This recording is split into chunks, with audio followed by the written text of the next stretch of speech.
Hello everyone, welcome back to our platform defence वाला। तो कैसे हैं आप सभी लोग? आई होप आप लोग अच्छे होंगे, अच्छे से पढ़ रहे होंगे। हम जैसे कि हम सब जानते हैं कि एफकेट का भी और सीएपीएफ दोनों का एडमिट कार्ड आ चुका है, तो उसको प्लीज डाउनलोड कर लेना। और तो जो भी लोकेशन हो उसको एक बारी मतलब देख लेना कहाँ पर पड़ रहा है, ताकि आप लोग उस तरीके से मेंटली प्रिपेयर्ड रहें। ये ना हो कि सुबह सुबह पता चल रहा है कि हमारी लोकेशन तो यहाँ पर और फिर हसल हो रही है। तो एक बारी जो भी आपको लोकेशन दे रखी हो, जो भी जहाँ पे भी आपका एग्जाम का जो लोकेशन है वहां पे आप देख लेना कहाँ पर पड़ रहा है वो, कितना टाइम लगेगा, क्या है, सारी चीजें अकॉर्डिंगली प्लान कर लेना। ठीक है। सो चलो आज की क्लास में स्टार्ट करते हैं। अभी तक हम लोग कुछ टॉपिक्स कवर कर चुके हैं मैथ्स के अंदर, दैट इज रेशियो हम कवर कर चुके हैं, परसेंटेज कवर कर चुके हैं, प्रॉफिट एंड लॉस हो चुका है हमारा, टाइम एंड वर्क हो चुका है। कुछ टॉपिक्स रह रहे हैं जो इंपॉर्टेंट है, उनको हम अपकमिंग क्लासेस में कवर करेंगे। आज के लिए हम सिंपल इंटरेस्ट उठाएंगे, एक दिन में कंपाउंड इंटरेस्ट, उसके बाद एवरेज और टाइम एंड डिस्टेंस जो टॉपिक्स रह गए हैं वो भी मैं जल्दी जल्दी आपको कवर करवा दूंगा। ठीक है। तो सिंपल इंटरेस्ट से स्टार्ट करते हैं। सिंपल इंटरेस्ट का कॉन्सेप्ट होता क्या है, किस तरीके के क्वेश्चन आते हैं, कैसे आ रखे क्वेश्चन, ये सारी चीजें हम एक एक करके डील करेंगे। तो सिंपल इंटरेस्ट में अगर समझेंगे, बेसिकली इंटरेस्ट इंटरेस्ट क्या होता है? इंटरेस्ट बेसिकली ब्याज है ना, हिंदी में हम क्या कहते हैं, ब्याज बोलते हैं। ब्याज का मतलब क्या हुआ कि यानी आपने किसी को पैसा उधार पे दिया और उस बंदे ने कुछ ब्याज जोड़ के, कुछ इंटरेस्ट लगा के साथ में आपको वो पैसा वापस कर दे। यही होता है, हम लोग डीलिंग में ऐसे ही करते हैं। तो यानी इसका मतलब क्या हुआ कि आपके पास कुछ पैसा था, उस पैसे को आपने किसी को उधार पे दे दिया। जैसे अभी तक हम जब प्रॉफिट एंड लॉस हमने डिस्कस किया था, तो प्रॉफिट एंड लॉस में क्या हुआ था कि कुछ लोग थे जो काम बेसिकली क्या कर रहे थे कि जा रहे थे, सामान खरीद रहे थे, फिर उस सामान को ज्यादा पे बेच रहे थे। यानी कुछ बेसिकली मेहनत करी जा रही थी। यहाँ से मैं समझा सकता हूँ कि मेहनत हो रही थी, कि कोई जा रहा है, सामान खरीद रहा है सस्ते रेट पे और उसको महंगे में करके बेच दे रहा है। लेकिन अब मैं कहूंगा इंटरेस्ट के केस में क्या होगा, मैं कह रहा हूँ चलो हमारा इंसान थोड़ा सा आलसी हो गया। वो क्या कर रहा है, वो मेहनत नहीं करना चाह रहा, वो कह रहा है यार मैं तो घर बैठूंगा, मेरा पैसा ले जाओ और मुझे इस पे कुछ ब्याज लगा के आप दे देना, आप जितना यूज करना आप करो, बट मुझे एक सर्टेन टाइम पीरियड के बाद कुछ पैसे एक्स्ट्रा इस पे लगा के दे देना। That is basically interest. अब इंटरेस्ट हमारे पास दो टाइप से होते हैं, एक होता है सिंपल इंटरेस्ट, एक होता है कंपाउंड इंटरेस्ट। तो स्टार्ट करते हैं सिंपल इंटरेस्ट को। ठीक है, छोटा सा इंट्रोडक्शन टाइप है, चलो। तो सिंपल इंटरेस्ट को स्टार्ट करते हैं। सिंपल इंटरेस्ट में बेसिकली हमारे पास कुछ टर्म्स आएंगी। एक टर्म होगी प्रिंसिपल। ठीक है। एक टर्म होगा हमारे पास रेट ऑफ इंटरेस्ट, जिसको हम आर से रिप्रेजेंट करेंगे। टी होगा हमारे पास टाइम पीरियड। उसके अलावा हमारे पास अम, एक टर्म आती है अमाउंट, जिसको हम ए से रिप्रेजेंट करते हैं। ठीक है। ये हमारे पास कुछ टर्म्स है, इसको एक एक करके इंट्रोड्यूस करते चलते हैं। सबसे पहले प्रिंसिपल। प्रिंसिपल होता क्या है? आप कुछ पैसा इन्वेस्ट करोगे, तो जो पैसा आपने मूल जो अमाउंट इनिशियली आपके पास था, आपने उसको किसी में इन्वेस्ट कर, लेट से आपने देखा होगा इन्वेस्टमेंट स्कीम्स होती है हमारे पास, एफडी होती है, आरडी होती है, उसके अलावा आप स्टॉक मार्केट्स में, म्यूचुअल फंड्स में इन्वेस्ट कर सकते हैं ना, ये सब चीजें होती है। तो ये सारी क्या है, इन्वेस्टमेंट की स्कीम्स है। कि वो लोग क्या कर रहे हैं, वो लोग वैसे तो नॉर्मली कहीं और काम कर रहे हैं, but they are making their money work from them. लेकिन यानी हो क्या रहा है कि वो घर बैठे हैं या कुछ भी काम कर रहे हैं अपनी लाइफ में, उनके पास कुछ पैसा है, वो पैसे वो कहीं और इन्वेस्ट कर दे रहे हैं। वो पैसा खाली नहीं बैठा, वो पैसा भी काम कर रहा है, वो पैसा आगे जा रहा है, जिसको जरूरत है वो उस पैसे को यूज कर रहा है और उस पैसे पे कुछ बेसिकली इंटरेस्ट जनरेट कर रहा है, कुछ पैसा एक्स्ट्रा जनरेट कर रहा है और वो इंटरेस्ट आपको एक्स्ट्रा में दे दे रहा है। यानी कि आपके पास कुछ पैसा आपने किसी को दिया, वो पैसे पे उसने यूज किया है, जो भी उसने आगे किया, और कुछ टाइम बाद उसने वो पैसे को बढ़ा कर दे दिया। तो प्रिंसिपल क्या है? प्रिंसिपल इज मूल अमाउंट, यानी कि आपका जो वैल्यू आप इन्वेस्ट कर रहे हो। ठीक है। उसके बाद आपके पास आता है टाइम पीरियड। टाइम पीरियड यानी कितने टाइम के लिए आप इन्वेस्ट कर रहे हो। तो पैसा कुछ टाइम के लिए इन्वेस्ट किया। फिर rate, rate of interest. Rate of interest क्या है? कितने परसेंट के हिसाब से इन्वेस्ट कर रहे हो। आपने देखा होगा ना, अगर कभी जिंदगी में एफडी करवाई हो, आरडी करवाई हो, एटलीस्ट बैंक के बारे में सुना हो। बैंक में जब पैसा हम जमा करवाते हैं तो कहते हैं सेविंग्स अकाउंट पे 2% या 4% रेट ऑफ इंटरेस्ट चल रहा है। तो रेट ऑफ इंटरेस्ट क्या है? ब्याज का अमाउंट है कि इतना ब्याज मिलेगा, इतना परसेंट ब्याज मिलेगा। ठीक है। तो रेट ऑफ इंटरेस्ट यानी इतना परसेंट इंटरेस्ट मिलेगा। तो कितने रेट पे दिए, इतने रेट परसेंट पे हमने इन्वेस्ट किया। अमाउंट, अब अमाउंट क्या होता है? अमाउंट होता है बेसिकली प्रिंसिपल प्लस इंटरेस्ट। यानी कि लेट से कि अगर मैंने किसी को 100 रुपए दिए, उस पर्सन ने मुझे 10 रुपए इसमें जोड़ के मुझे कितने वापस कर दिए? 110 रुपए वापस कर दिए। ये जो 110 रुपए वापस है ना, ये मेरा क्या होगा? अमाउंट। तो अमाउंट क्या होता है कि जो मैंने पैसा इन्वेस्ट किया था वो तो मुझे वापस मिलेगा मिलेगा, प्लस साथ में कुछ एक्स्ट्रा पैसा जुड़ के जो मिल रहा है, जो ब्याज मेरे को मिल रहा है, वो मेरा क्या कहलाएगा? वो मेरा अमाउंट कहलाएगा। तो principal plus interest is amount. अगर सिंपल इंटरेस्ट होगा तो पी प्लस एस आई हो जाएगा फॉर्मूला, अगर कंपाउंड इंटरेस्ट हो जाएगा तो पी प्लस सी आई हो जाएगा। दैट्स इट, और कोई चेंज नहीं होता। तो यानी यहाँ पे हमने बस उन टर्म्स का नाम चेंज किया, जो हमने लोगों ने प्रॉफिट एंड लॉस में जो भी टर्म सीखी थी उनका नाम यहाँ पे चेंज कर दिया। यानी वहां पे एक टर्म होती है हमारे पास सीपी। सीपी क्या होता था? सीपी बेसिकली होता था कि कुछ पैसा आपका, आप कुछ खरीद के ला रहे हो किसी पर्टिकुलर प्राइस में, लेट्स से एक चिप्स का पैकेट है, तो आपने एक चिप्स का पैकेट खरीदा है, ठीक है, तो यानी आपने कुछ पैसा इन्वेस्ट किया है। इस केस में वो सीपी जो है वो प्रिंसिपल हो जाता है। आपने लेट से 100 रुपए कुछ इन्वेस्ट किए और आपने उस प्रोडक्ट को आगे लेट से 110 का बेच दिया, तो 100 रुपए का प्रोडक्ट था, आपने उसको 110 का बेच दिया, तो आपके पास वापस कितने हैं, 110 है। तो 110 इस केस में क्या था, नॉर्मली हम एसपी बोलते थे उस केस में कि 100 का खरीदा 110 का बेच दिया, ये सीपी था, ये मेरा एसपी हो गया। लेकिन इस केस में क्या है, यही वैल्यू हम अमाउंट कहते हैं कि प्रिंसिपल था, मैंने 100 रुपए इन्वेस्ट किए, मुझे 110 वापस मिले, यानी मेरे को कितना मिला, अमाउंट मिला। ये जो 10 रुपए थे लास्ट केस में, जब मतलब बेसिकली प्रॉफिट एंड लॉस के चैप्टर में हम लोग इसको क्या कहते थे, प्रॉफिट कहते थे कि 100 रुपए की चीज थी, 10 रुपए के प्रॉफिट में बेच दिया। यहाँ पे ये जो 10 होगा इस केस में वो क्या कहलाएगा, इंटरेस्ट कहलाएगा। तो बस वही सेम चीजें हैं, और यहाँ पे बस नाम चेंज होता जाएगा। वहां पे एक आपके पास प्रॉफिट परसेंट निकालने के लिए फॉर्मूला होता था। प्रॉफिट परसेंट क्या होता था, प्रॉफिट अपॉन में सीपी इनटू में 100। यहाँ पे आपका रेट ऑफ इंटरेस्ट निकालने का फॉर्मूला आएगा।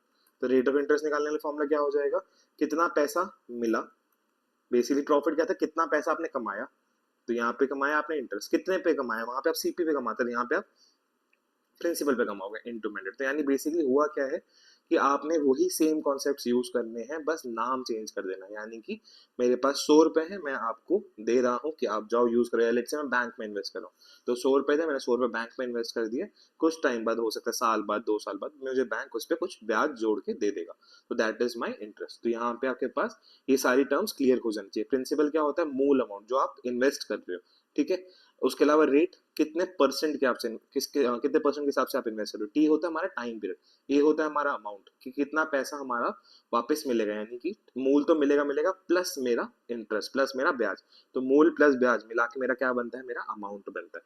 तो ये सारी टर्म्स है हमारे पास। इन टर्म्स में मैंने जो भी जो चेंजेस थे मैंने आपको बता दिए हैं। उसके अलावा एक चीज और सीखनी है आपको कि इनका डिफरेंस जानना है। सिंपल इंटरेस्ट और कंपाउंड इंटरेस्ट में डिफरेंस क्या है, तो सिंपल इंटरेस्ट और कंपाउंड इंटरेस्ट के बीच में अगर आपको डिफरेंस जानना है, यहीं पे कर लेते हैं। तो लेट से अगर मेरे पास है 100 रुपए, ये मैंने इन्वेस्ट किए, तो अगर आप इसको 1 साल का इन्वेस्ट करो 10% के हिसाब से, तो 1 साल बाद इसमें ब्याज मिलेगा 10 रुपए, 2 साल बाद एक और 10 रुपए मिल जाएंगे, है ना, 2 साल के 10-10 रुपए मिल जाएंगे, 3 साल के लिए इन्वेस्ट करोगे तो एक और वही 10 रुपए मिल जाएंगे। यानी कि बेसिकली हो कह रहा है कि आपका सिंपल इंटरेस्ट के केस में जो प्रिंसिपल होता है, जो इनिशियल वैल्यू जो आप इन्वेस्ट कर रहे हो उसी पे ही ब्याज मिलता रहेगा। आप जितने साल भी इन्वेस्ट कर लो, चाहे 10 साल का इन्वेस्ट करोगे, हमेशा जो ब्याज मिलेगा वो इस 100 पे मिलेगा जो आपने इनिशियली इन्वेस्ट किया था। कंपाउंड इंटरेस्ट में क्या होता है, ये वैल्यू चेंज हो जाती है। यानी कि अगर लेट से मैंने 100 रुपए इन्वेस्ट किए और अगले साल मुझे 10% इंटरेस्ट जुड़ गया, अब पैसे कितने हो गए, 110 हो गए, तो अब जो नेक्स्ट ब्याज मिलेगा वो इस 110 पे मिलेगा। यानी कि ब्याज के ऊपर भी ब्याज मिलता है, इंटरेस्ट के ऊपर भी इंटरेस्ट मिलता है। तो कंपाउंड इंटरेस्ट के केस में क्या होता है, ये कंपाउंड इंटरेस्ट के केस है कि पहले 10 मिले, फिर अब जो इंटरेस्ट मिलेगा वो इस पे मिलेगा, तो 110 का 10% होता है 11, तब हो जाएगा 121। फिर से अगर दोबारा इन्वेस्ट करोगे तो इस पे मिलेगा, इसका हो जाएगा 10% 12.1। तो बेसिकली इस तरीके से चलता है कंपाउंड इंटरेस्ट में। सिंपल इंटरेस्ट में प्रिंसिपल सेम रहता है, यानी जो पैसा आपने इन्वेस्ट किया है, आप 10 साल के लिए इन्वेस्ट कर दो, 20 साल के लिए इन्वेस्ट कर दो, हर साल जो ब्याज होगा वो इनिशियल वैल्यू के हिसाब से मिलेगा। जैसे आप लोग जो बैंक में कभी एफडी करवाते हो, है ना, फिक्स डिपॉजिट जो होता है, या आरडी करवाते हो, तो फिक्स डिपॉजिट में क्या होता है, वो आपका कंपाउंड इंटरेस्ट होता है। Banking basically is all about compounding, तो कंपाउंड इंटरेस्ट होता है। कंपाउंड इंटरेस्ट में वहां पे क्या हो जाएगा, आपके पास जो भी पैसा आप इन्वेस्ट कर रहे हो, लेट से कि अगर आपने 1 लाख रुपए आज डाले एफडी के अंदर, अगले साल वो हो गए 1,10,000 रुपए, अब जो ब्याज मिलेगा वो 1,10,000 के हिसाब से मिलेगा। यानी कि आपको जो ब्याज मिला था ना इनिशियली 10,000 का, उसके ऊपर भी ब्याज मिलेगा। तो कंपाउंड इंटरेस्ट क्या होता है, ब्याज के ऊपर भी ब्याज मिलता है। और सिंपल इंटरेस्ट क्या होता है, प्रिंसिपल सेम रहेगा, हर साल जो ब्याज मिलेगा वो इस प्रिंसिपल के हिसाब से मिलेगा। तो this is all about simple interest जो आपको जानना था। इसके अलावा एक फॉर्मूला आता है बस छोटा सा, ठीक है, उसको लिख लेना, उसकी ज्यादा जरूरत पड़ती नहीं है वैसे, बट स्टिल हमें पता होना चाहिए। सिंपल इंटरेस्ट का एक फॉर्मूला होता है P into R into T upon 100। ठीक है, सिंपल इंटरेस्ट कैसे निकाला जाए, स्कूल टाइम से पढ़ते आते हैं कि सिंपल इंटरेस्ट क्या होता है, पी आर टी बाय 100, और एक ये formula amount is equal to में पी प्लस आई। ठीक है, ये दो फॉर्मूला हमें पता होने चाहिए क्योंकि आगे यूज होने हैं। उसके अलावा 8% वाला आप याद कर सकते हो। 3 फॉर्मूला ये देख लेना, ठीक है। चलो let's start with the first question. First type से स्टार्ट करते हैं। क्वेश्चन में क्या बोला जा रहा है, at what rate percent per annum calculated in simple interest will a sum of money double in 10 years. वो क्या कह रहा है, कितने परसेंट के हिसाब से इन्वेस्ट करूं, यानी मुझे क्या निकालना है, मुझे निकालना है यहाँ पे रेट ऑफ इंटरेस्ट निकालना है।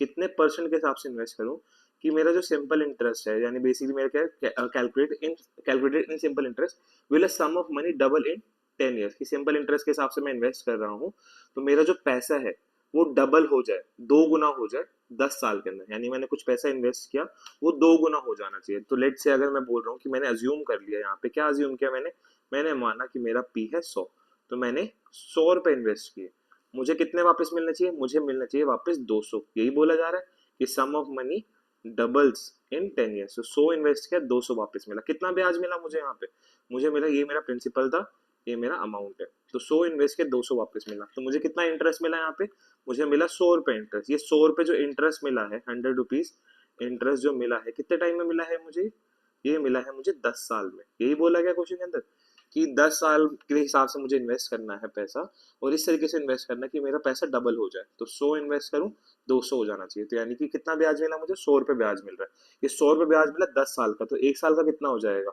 100/10, यानी कि 10 रुपए हर साल, 10-10 रुपए मिलते रहे होंगे, 10 साल तक मिलेंगे। और मेरा क्या हो जाएगा यहाँ पे इस केस में कि 100 रुपए इंटरेस्ट ओवरऑल 10 ईयर्स का हो जाएगा। तो 10-10 रुपए हर साल के मिलते रहे।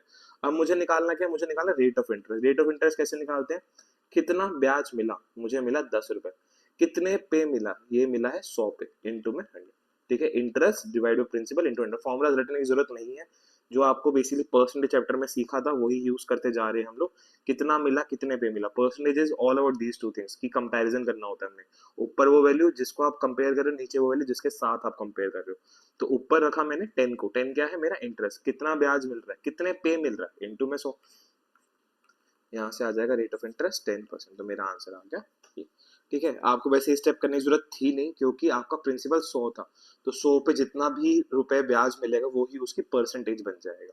क्योंकि जो नीचे वाला 100 होगा और जो आपका इंटू वाला 100 होगा, कट जाएंगे आपस में, राइट। जैसे हमने यहाँ पे देखा कि ये दोनों 100 तो कट गए आपस में, तो जितना भी आपको ब्याज मिलेगा वो ही आपका परसेंटेज बन जाएगा। तो बार बार आपको ये स्टेप करने की जरूरत नहीं पड़नी चाहिए, लेकिन अगर नहीं आता समझ तो आप कर सकते हो। ठीक है, चलो first question is done. Second question पे चलते हैं। Question number 2, at what rate percent per annum simple interest will a sum of money triple itself in 25 years। तो कितने परसेंट के हिसाब से इन्वेस्ट करूं सिंपल इंटरेस्ट पे कि मेरा जो पैसा है वो 3 गुना हो जाए, ट्रिपल इटसेल्फ इन 25 ईयर। तो लेट से मैंने यहाँ पे इन्वेस्ट किया है 100 रुपए, तो मुझे कितना वापस मिलना चाहिए, मुझे मिलना चाहिए 300 वापस। ये मेरा प्रिंसिपल, ये मेरा अमाउंट। तो कितना ब्याज मिला मुझे मिला 200 रुपए ब्याज। ये 200 रुपए मिला है इंटरेस्ट, कितने साल का है ये 25 साल का है ना। कि 100 से 300 एक दिन में तो नहीं हुआ, या एक साल में तो नहीं, ये हुआ 25 साल में। तो 100 रुपीज इन्वेस्ट किए, ये हो गए 300। तो कितना ब्याज मिला, 200 रुपए ब्याज मिला। कितने में मिला, बेसिकली कितने साल में मिला, ये 25 साल मिला। तो एक साल का कितना होगा, तो 1 ईयर का निकालना है, तो कैसे निकालेंगे, 200/25। बस इसको सिंप्लीफाई कर लो, यहाँ से कट जाएगा आपका 8 पे।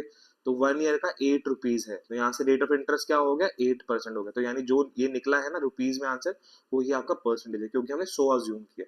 तो 100 का जितना भी नंबर होता है वो उसका परसेंटेज बन जाता है। ठीक है, ये सब चीजें हम लोगों ने ऑलरेडी परसेंटेज चैप्टर में सीखी हुई है। अगर नहीं देखी आपने वो वीडियो, पहले जाके वो वीडियो से क्लियर करो कि परसेंटेज का कॉन्सेप्ट होता है क्या, ये सब चीजें क्या हो रही है, पता तभी चल पाएगी। ठीक है, चलो आगे चलते हैं। A certain sum of money becomes 2.14 times of itself in 19 years। कुछ पैसा आपने इन्वेस्ट किया, वो क्या हो गया, 2.14 टाइम्स हो गया अपने आप का। यानी लेट्स से कि अगर मैं 100 रुपए इन्वेस्ट करूंगा, तो ये कितना हो जाएगा, 214 टाइम्स हो जाएगा। तो कितना ब्याज मिल रहा है मुझे मिल रहा है 114 रुपए। कितने साल में मिल रहा है, 19 साल में। ये मेरे को रुपीज इंटरेस्ट मिला है 19 ईयर्स में, तो यहीं पे काट लो। ठीक है, कितने पे कट जाएगा, 6 पे कट जाएगा। तो बस सिंप्लीफाई हो गया। देखो अब तीसरे क्वेश्चन तक आते आते हमने एक स्टेटमेंट में ही क्वेश्चन को सॉल्व करना चालू कर दिया। ये मेरा है प्रिंसिपल, ये मेरा अमाउंट। तो कितना ब्याज मिल रहा है मुझे मिल रहा है 6% इंटरेस्ट। ठीक है, मतलब बेसिकली मैं 6% के हिसाब से इन्वेस्ट कर रहा हूँ, तो 6% रेट ऑफ इंटरेस्ट है मेरा। ठीक है, तो हमारे पास 100 रुपए इन्वेस्ट किया, 214 हो रहा है, 114 रुपए ब्याज मिला। कितने टाइम में मिला, 19 साल मिला। तो 114 रुपीज अगर 19 ईयर्स में, तो एक साल में कितना मिला होगा, एक साल में 6 रुपए मिले होंगे। यानी कि हर साल 6 रुपए मिलता रहा होगा, 19 साल तक मिलता रहा होगा।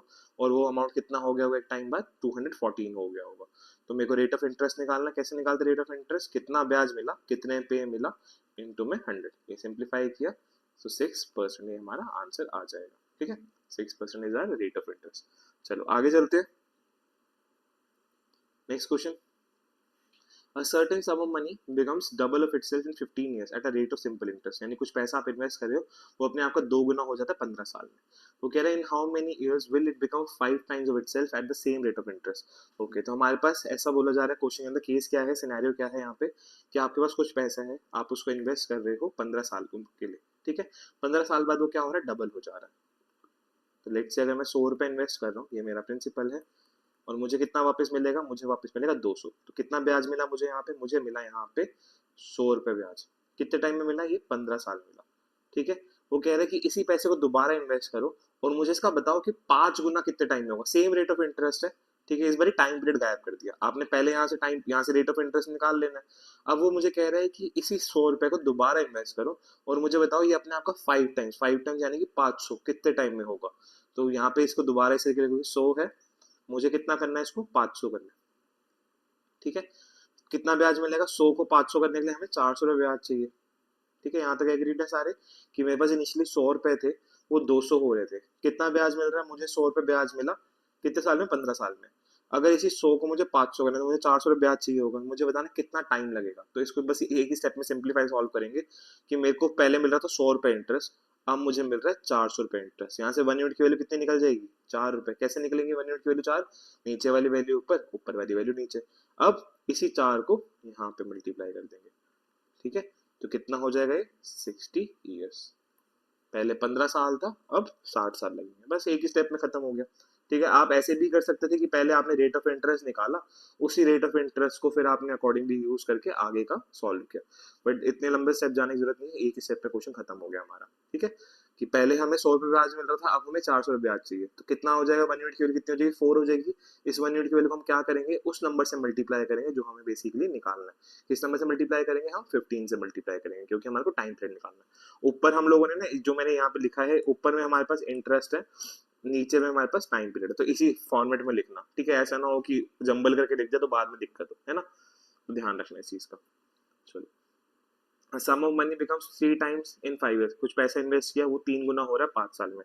तो लेट्स से अगर 100 रुपये इन्वेस्ट करो, 3 गुना हो जाएगा, यानी कि 300 रुपये हो जाएगा. कितना ब्याज मिलेगा, 200 ब्याज मिलेगा. कितने साल में मिलेगा, 5 साल में मिलेगा. तो मैंने क्या किया, ये मेरा प्रिंसिपल है, ये मेरा अमाउंट है, ऊपर मेरा इंटरेस्ट है, नीचे मेरा टाइम पीरियड है. ठीक है, ये सारी चीजें मैंने इसी तरीके से प्लॉट कर ली. 100 रुपये इन्वेस्ट किया, 300 चाहिए मुझे, कितने साल में, 5 साल में. तो 200 रुपये ब्याज चाहिए होगा. वो कह रहा है इसी सेम पैसे में इन्वेस्ट करो और 6 टाइम्स बना दो. 6 टाइम्स बनाने का मतलब क्या हुआ, 600 बनाना पड़ेगा. अगर 100 को 600 बनाना तो कितना ब्याज चाहिए मुझे, मुझे चाहिए 500 रुपये ब्याज. ठीक है, पहले मुझे मिल रहा था 200 ब्याज, अब मुझे मिल रहा है 500 ब्याज. यहाँ से 1 यूनिट की वैल्यू निकाल सकते हैं, नीचे वाली वैल्यू ऊपर, ऊपर वाली वैल्यू नीचे. इसको सिंप्लीफाई करोगे तो आपके पास आ जाएगा 5/2, दैट इज 2.5. ये मेरी 1 यूनिट की वैल्यू. इस 1 यूनिट की वैल्यू क्या करेंगे हम लोग, इधर टाइम पीरियड से मल्टीप्लाई करते हैं, क्योंकि मुझे यही मांगा गया कि 100 जो है 6 गुना कितने टाइम में होगा.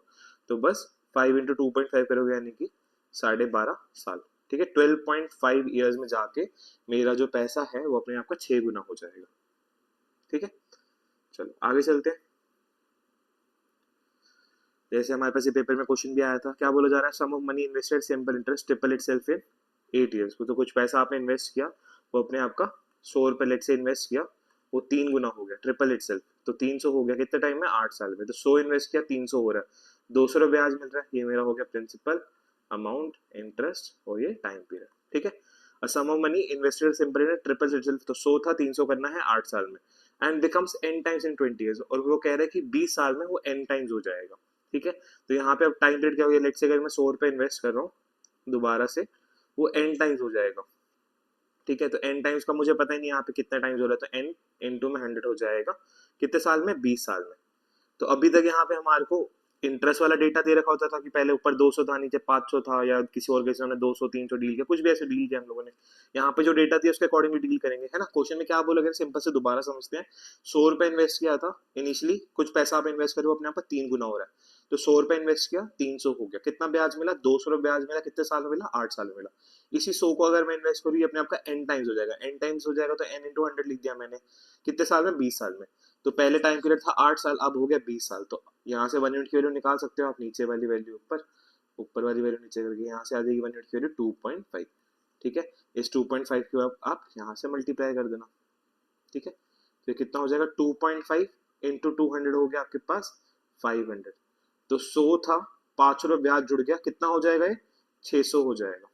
ठीक है, 100 रुपीज थे मेरे पास इनिशियली, और वो उसमें 500 रुपीज इंटरेस्ट जुड़ गया, तो अब अमाउंट कितना मुझे वापस मिलेगा? 600 वापस मिलेगा, यानी कि 100 था 600 हो गया, 6 टाइम्स हो गया। तो इसका correct answer will be option number B, that is 6 times. ठीक है, ये किसी जिस बच्चे का भी मतलब पेपर में से मैंने क्रॉप किया है उस बच्चे ने गलत आंसर किया हुआ है। तो आपका आंसर क्या आएगा इसका? 6 टाइम्स। ठीक है, दोबारा समझ लेते हैं एक बार, अगर समझना चाहो तो। 100 था, 300 हो गया, 100 रुपीज आपने इन्वेस्ट किए, 3 गुना हो गए, तो 100 के 300 हो गए, कितना ब्याज मिला? 200 ब्याज मिला, और नीचे आपका 8 साल।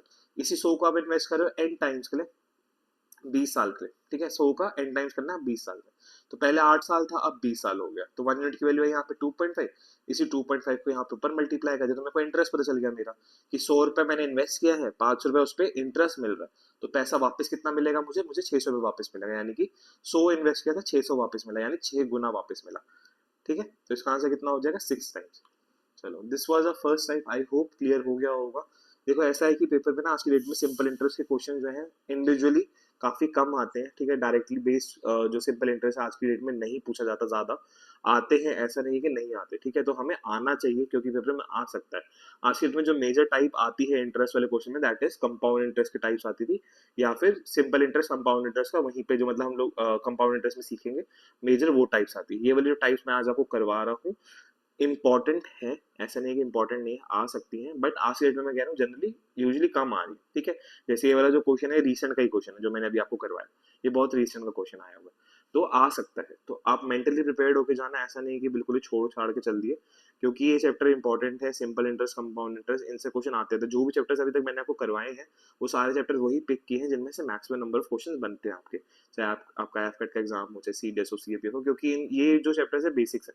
ठीक है, ये अरिथमेटिक का कोर है, तो इनमें से क्वेश्चन आएंगे ही आएंगे, तो ये वो चैप्टर्स उठाए हुए मैंने, तो इनको अच्छे से करके जाना ताकि आप फंसो ना पेपर में। ठीक है, चलो नेक्स्ट टाइप पे चलते हैं।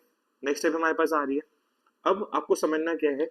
नेक्स्ट टाइप में आपको क्या बोला जाएगा? लेट्स से कि आपके पास अगर कुछ पैसा है, ठीक है, कोई अगर पैसा है, उसको आपको बोला जाएगा कि आप इन्वेस्ट कर रहे हो इसके अकॉर्डिंगली। ठीक है, कि लेट से आपके पास कुछ प्रिंसिपल है, आप उसको इस तरीके से इन्वेस्ट कर रहे हो कि उसका कुछ पार्ट आपने इन्वेस्ट किया सर्टेन रेट ऑफ इंटरेस्ट के हिसाब से, लेट से कि X% के हिसाब से, कुछ और पार्ट Y% के हिसाब से इन्वेस्ट किया। ठीक है, तो आपको यहाँ पे इस तरीके से बोला जाएगा कि at the end of the year, या 1 साल बाद, 2 साल बाद, 3 साल बाद, दोनों से मिला के इतना ब्याज मिलेगा। तो आपके पास क्वेश्चन में इस तरीके से बोला जाएगा कि कुछ पैसा है, उसको आप कुछ पार्ट्स में इन्वेस्ट कर रहे हो, लेट से 2 पार्ट, 3 पार्ट, आप इस तरीके से इन्वेस्ट कर रहे हो पैसा कि पहले वाले स्कीम में आपको 10% इंटरेस्ट मिल रहा है, लेट से दूसरे वाले स्कीम में 20% मिल रहा है, और बोला जाएगा कि दोनों से मिला के इन टोटल मुझे 1 साल बाद इतना मिल रहा है, और मुझे बताना होगा कि पहले पार्ट में एग्जैक्टली मैंने कितना पैसा इन्वेस्ट किया, दूसरे पार्ट में कितना इन्वेस्ट किया।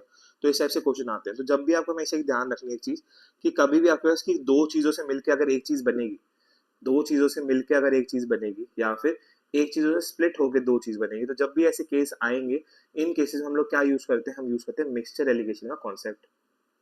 ठीक है, कभी भी ऐसा कुछ होगा जहां पे लेट्स से कि दो चीजें मिलके एक चीज बन रही है, और या फिर एक चीज स्प्लिट होके दो चीजें बन रही है, तो वहां पे हमारा काम आता है मिक्सचर एलिगेशन का कॉन्सेप्ट। ठीक है, तो कॉन्सेप्ट क्या होता है, कैसे डील करते हैं, क्वेश्चन देखते हैं, उसके बाद सीखेंगे। ठीक है, पहला क्वेश्चन देखते हैं। क्वेश्चन में क्या बोला जा रहा है? महेश इन्वेस्टेड ₹3400 इन 2 स्कीम्स। तो महेश ने इन्वेस्ट किए हैं ₹3400 इन 2 स्कीम्स, दो स्कीम्स में इन्वेस्ट कर रहा है, ए और बी में। तो यानी ऐसा नहीं है कि 3400 इन्वेस्ट कर रहा है, नहीं, वो ₹3400 इन्वेस्ट कर रहा है दो में स्प्लिट करके, बेसिकली कुछ पार्ट ए में जा रहा है, कुछ पार्ट बी में जा रहा है, in which rate of interest are 10% and 12% per annum respectively. यानी कि उसमें फिर क्या हो रहा है कि पहले पार्ट में उसको, एक पार्ट में उसको 10% इंटरेस्ट मिल रहा है, दूसरे पार्ट में उसको 12% इंटरेस्ट मिल रहा है। If after 1 year he received ₹360 as interest from both the scheme, 1 साल बाद उसको बेसिकली ₹360 मिल रहे हैं as interest from both the schemes. तो आपके पास से ₹3400, आपने उनको स्प्लिट किया और उनको इन्वेस्ट कर दिया दो पार्ट्स में। एक पार्ट पे आपको इंटरेस्ट मिल रहा है 10%, एक पार्ट में इंटरेस्ट मिल रहा है आपको 12% का। वो कह रहे हैं कि अगर 1 साल बाद दोनों से मिला के मुझे 360 मिल रहा है, तो मुझे बताओ कि स्कीम ए में कितना इन्वेस्ट किया है, स्कीम बी में कितना इन्वेस्ट किया। तो कैसे डील करेंगे इस क्वेश्चन को? बहुत सिंपल है, आपने लिखना है 3400 को यहाँ पे, कि जो भी पैसा आप इन्वेस्ट कर रहे हैं, यहाँ पे दो एरोस के आप इसको स्प्लिट कर रहे हैं। ठीक है, अब आपने अज्यूम कर लेना है। अज्यूम क्या करना है कि लेट से कि अगर मैं पूरे के पूरे जो 3400 रुपए हैं, इसको अगर मैं स्कीम ए में डालूं, तो मुझे कितना ब्याज मिलेगा, मुझे मिलेगा 10% इंटरेस्ट इसका। तो अगर पूरा का पूरा पैसा 3400 रुपए मैं स्कीम ए में इन्वेस्ट करूंगा तो मुझे कितना ब्याज मिलेगा, 340 रुपीज, है ना, 3400 का 10%। अगर मैं पूरा का पूरा पैसा स्कीम बी में डालूंगा तो मुझे मिलेगा 12% इंटरेस्ट। तो अगर मैं पूरे पूरे 3400 रुपीज मैंने स्कीम बी में डाले तो मुझे मिलेगा 12% इंटरेस्ट। इसका 12% हो जाएगा, 10% हुआ 340 और 2% हो गया 68, कितना हो गया आपके पास 408। ठीक है, तो मुझे इतना ब्याज मिलेगा, यानी पूरा का पूरा पैसा अगर स्कीम ए में जाएगा तो 340 रुपये ब्याज मिलता है, अगर पूरा पैसा स्कीम बी में जाएगा तो मुझे 408 रुपये ब्याज मिलता है। बट क्वेश्चन में कह रहा है नहीं, आपको दोनों से मिला के एक साल बाद 360 रुपये मिलना चाहिए। तो जो भी क्वेश्चन में आपको वैल्यू दे रखी है उसको आपने लिख देना सेंटर में। ठीक है, आपने पहले निकाला कि अगर पूरा पैसा स्कीम ए में जाएगा तो कितना ब्याज मिलेगा, पूरा पैसा स्कीम बी में जाएगा तो कितना ब्याज मिलेगा, और उसको बीच में सेंटर में लिख दी वो वैल्यू जो क्वेश्चन में दे रखी है, कॉमन मिलना चाहिए। ठीक है, अब क्या करेंगे, बड़े में से छोटी वैल्यू माइनस करते जाएंगे। तो 408 माइनस 360 और क्रॉस में लिखना। ठीक है, बड़े में छोटी वैल्यू माइनस करिए, क्रॉस में लिख दिया, कितना हो जाएगा आपके पास यहाँ पे 48, यहाँ पे बड़े में छोटी वैल्यू माइनस 360 माइनस 40 कितना होता है 20, 48 और 20 आ गया। तो अभी ये क्या है, बेसिकली लास्ट में रेशियो है। ठीक है, अगर आपको इतना ही रखना आप इतना रख सकते हैं, आप इसको सिंप्लीफाई करना चाहते हो सिंप्लीफाई भी कर सकते हैं। मैंने सिंप्लीफाई कर दिया, तो अगर मैं सिंप्लीफाई करूंगा तो ये हो जाएगा आपके पास 24 और ये हो जाएगा मेरे पास 10। ठीक है, और सिंप्लीफाई करने की जरूरत नहीं है क्योंकि मेरा यहीं से आंसर बन जाएगा। तो जो रेशियो आई है ना लास्ट में, ये क्या रिप्रेजेंट कर रही है, ये रिप्रेजेंट कर रही है किस रेशियो में, किस अकॉर्डिंगली मैंने पैसे को स्प्लिट किया है। यानी दोनों स्कीम से मैंने इस तरीके से पैसा स्प्लिट किया, पहले स्कीम में मैंने डाले 24 रुपए, दूसरी स्कीम में मैंने 10 रुपए डाले। ठीक है, और सिंप्लीफाई करना आप और सिंप्लीफाई कर सकते हो, आपकी कॉल है। ठीक है, तो मैंने यहाँ पे क्या किया, मैंने यहाँ पे बेसिकली करा कि आपके पास पहले पूरा का पूरा पैसा अगर मैं स्कीम ए में डालूं तो कितना ब्याज मिला, पूरा का पूरा पैसा स्कीम बी में डालूं तो कितना ब्याज मिला, मिलना कितना चाहिए उसको रखा सेंटर में। बस बड़े में से छोटी वैल्यू माइनस, बड़े में से छोटी वैल्यू माइनस, और आपके पास एक रेशियो तैयार हो जाएगी। जो रेशियो आएगी वो रेशियो क्या रिप्रेजेंट करेगी, वो ये रिप्रेजेंट करेगी कि इतना पैसा बेसिकली मतलब इसके अकॉर्डिंग इस रेशियो में आपने पैसे को स्प्लिट किया है। यानी ए में डाले 24, बी में डाले 10 रुपए, तो इन टोटल कितना पैसा इन्वेस्ट किया आपने, 34 रुपए इन्वेस्ट किया। बट क्वेश्चन में कह रहा है 34 नहीं, आपने कितना पैसा इन्वेस्ट किया, आपने इन्वेस्ट किया है 3400 रुपए। 1 यूनिट की वैल्यू कितनी आ जाएगी यहाँ से 100, तो बस उसी 1 यूनिट की वैल्यू उठा के जहाँ मांगा जाए वहां मल्टीप्लाई कर दो, तो हो जाएगा 2400 और हो जाएगा 1000। यानी स्कीम ए में मैंने डाले हैं 2400 रुपए और स्कीम में बी में डाले मैंने 1000 रुपए। तो जो भी मांगा जाए उसके अकॉर्डिंगली आप आंसर कर सकते हो। तो this is how you solve such type of question.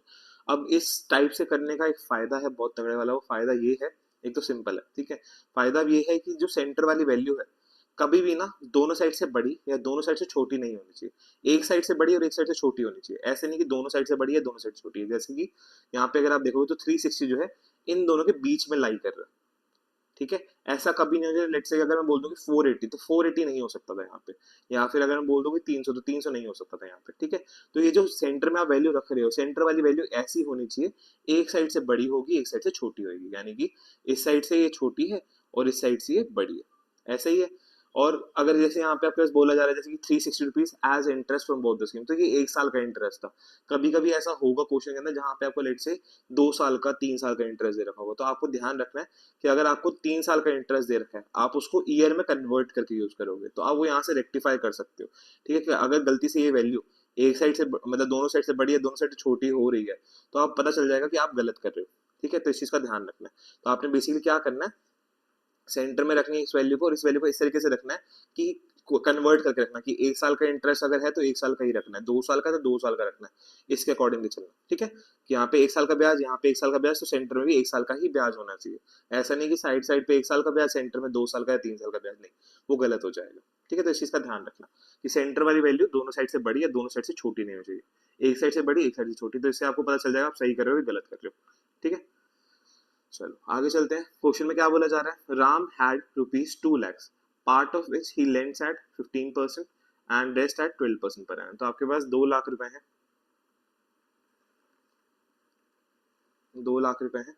वो कह रहे हैं इसका कुछ पार्ट वो 15% के हिसाब से इन्वेस्ट कर रहा है एंड कुछ पार्ट वो 12% के हिसाब से इन्वेस्ट कर रहा है। तो मैंने बोला लेट सही कि अगर मैं 15% के हिसाब से पूरा पैसा इन्वेस्ट कर दूं तो इसका 15% कितना हो जाएगा मेरे पास, इसका 15% हो जाएगा यहाँ पे 10% होगा 20,000। ठीक है, 10% हो गया 20,000, तो 15% हो जाएगा 30,000, एक जीरो ज्यादा हो गया। ठीक है, तो आपके पास 15% हो गया 30,000।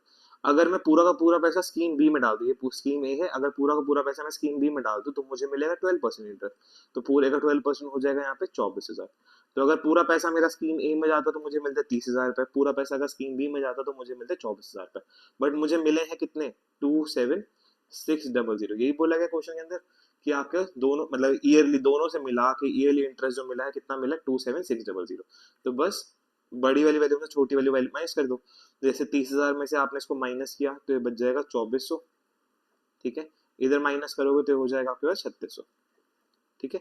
अब इसको सिंप्लीफाई कर लो, ये आपने सिंप्लीफाई कर लिया, यहाँ पे 2 0 से 2 0 कट गया, और सिंप्लीफाई करना और सिंप्लीफाई कर लो, ये जाएगा आपके पास कितने में चला जाएगा, फोकडेल में 9 पे, ये फोकडेल में चला गया 6 पे, ठीक है।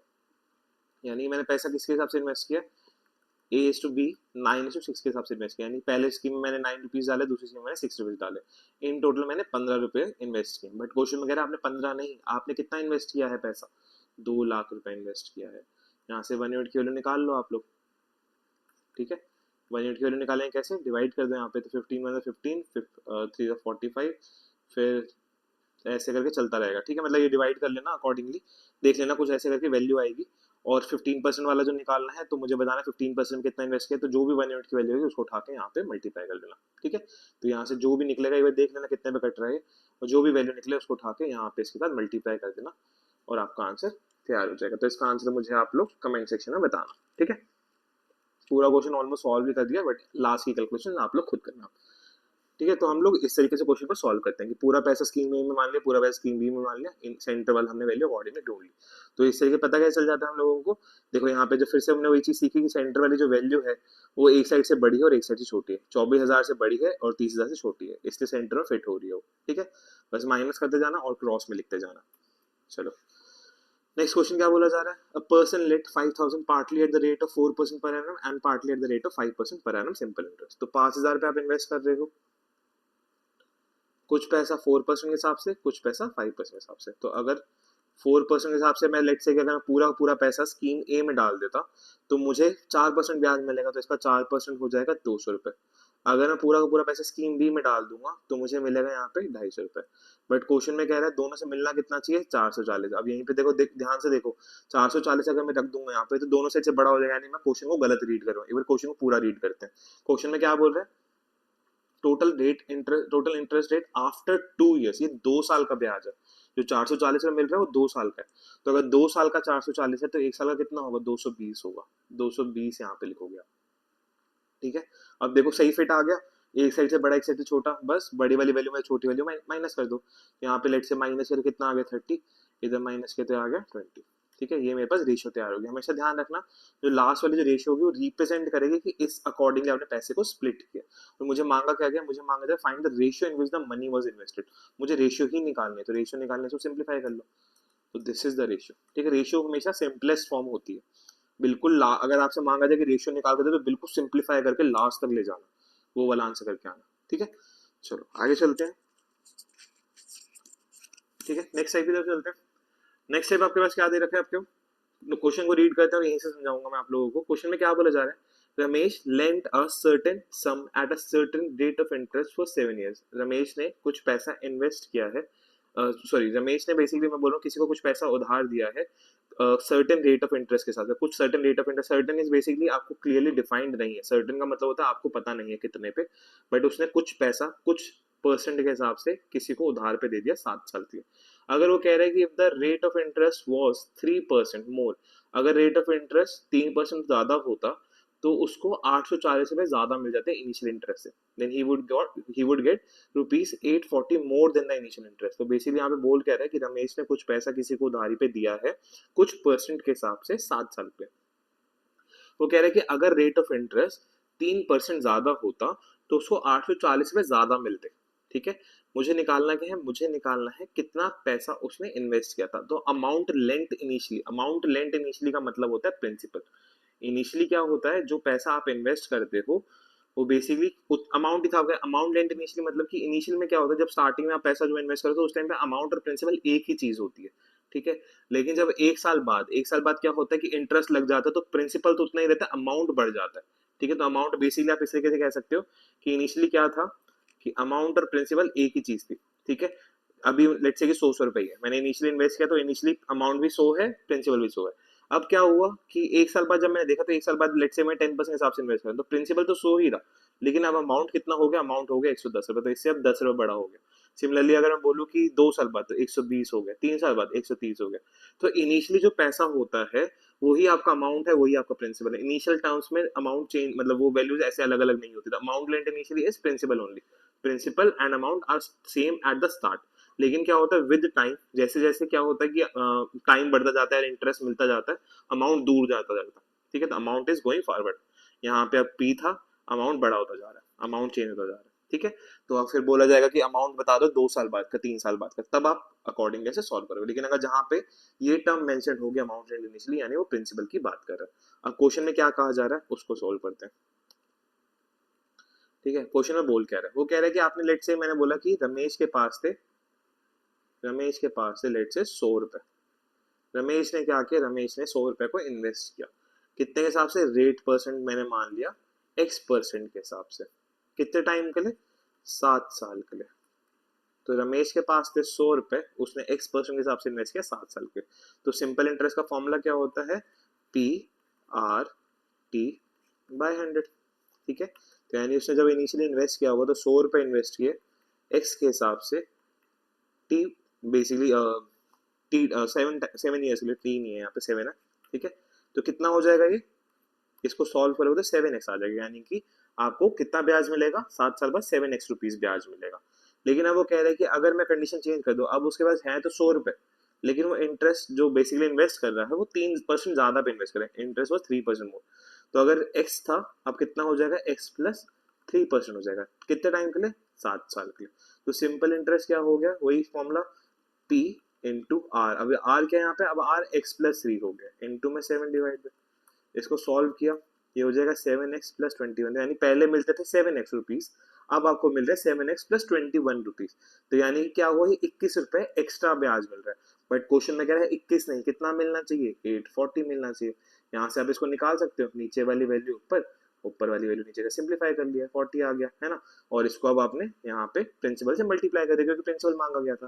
तो इस तरीके से आप सॉल्व कर सकते हो, आपका आंसर 4000 आ जाएगा। बट आपने ऐसे नहीं करना, आपको समझना क्या है, आपको समझना ये था कि यार देखो 7x तो यहाँ भी था, 7x यहाँ भी था, फर्क कहाँ पे आया, ये जो एक्स्ट्रा पैसा जो जिसकी वो बात कर रहा है वो कहाँ पर आया, वो आया 21 रुपए, है ना। एक्स्ट्रा तो 21, 7x तो पहले भी था, 7x तो बाद में मिल रहा है, इतना पैसा तो मिलेगा, बट एक्स्ट्रा कुछ मिल रहा है, और उस एक्स्ट्रा से ही हम 1 यूनिट की वैल्यू निकाल रहे हैं और उसको 100 से मल्टीप्लाई कर रहे हैं, ये हम कर रहे हैं क्वेश्चन के अंदर।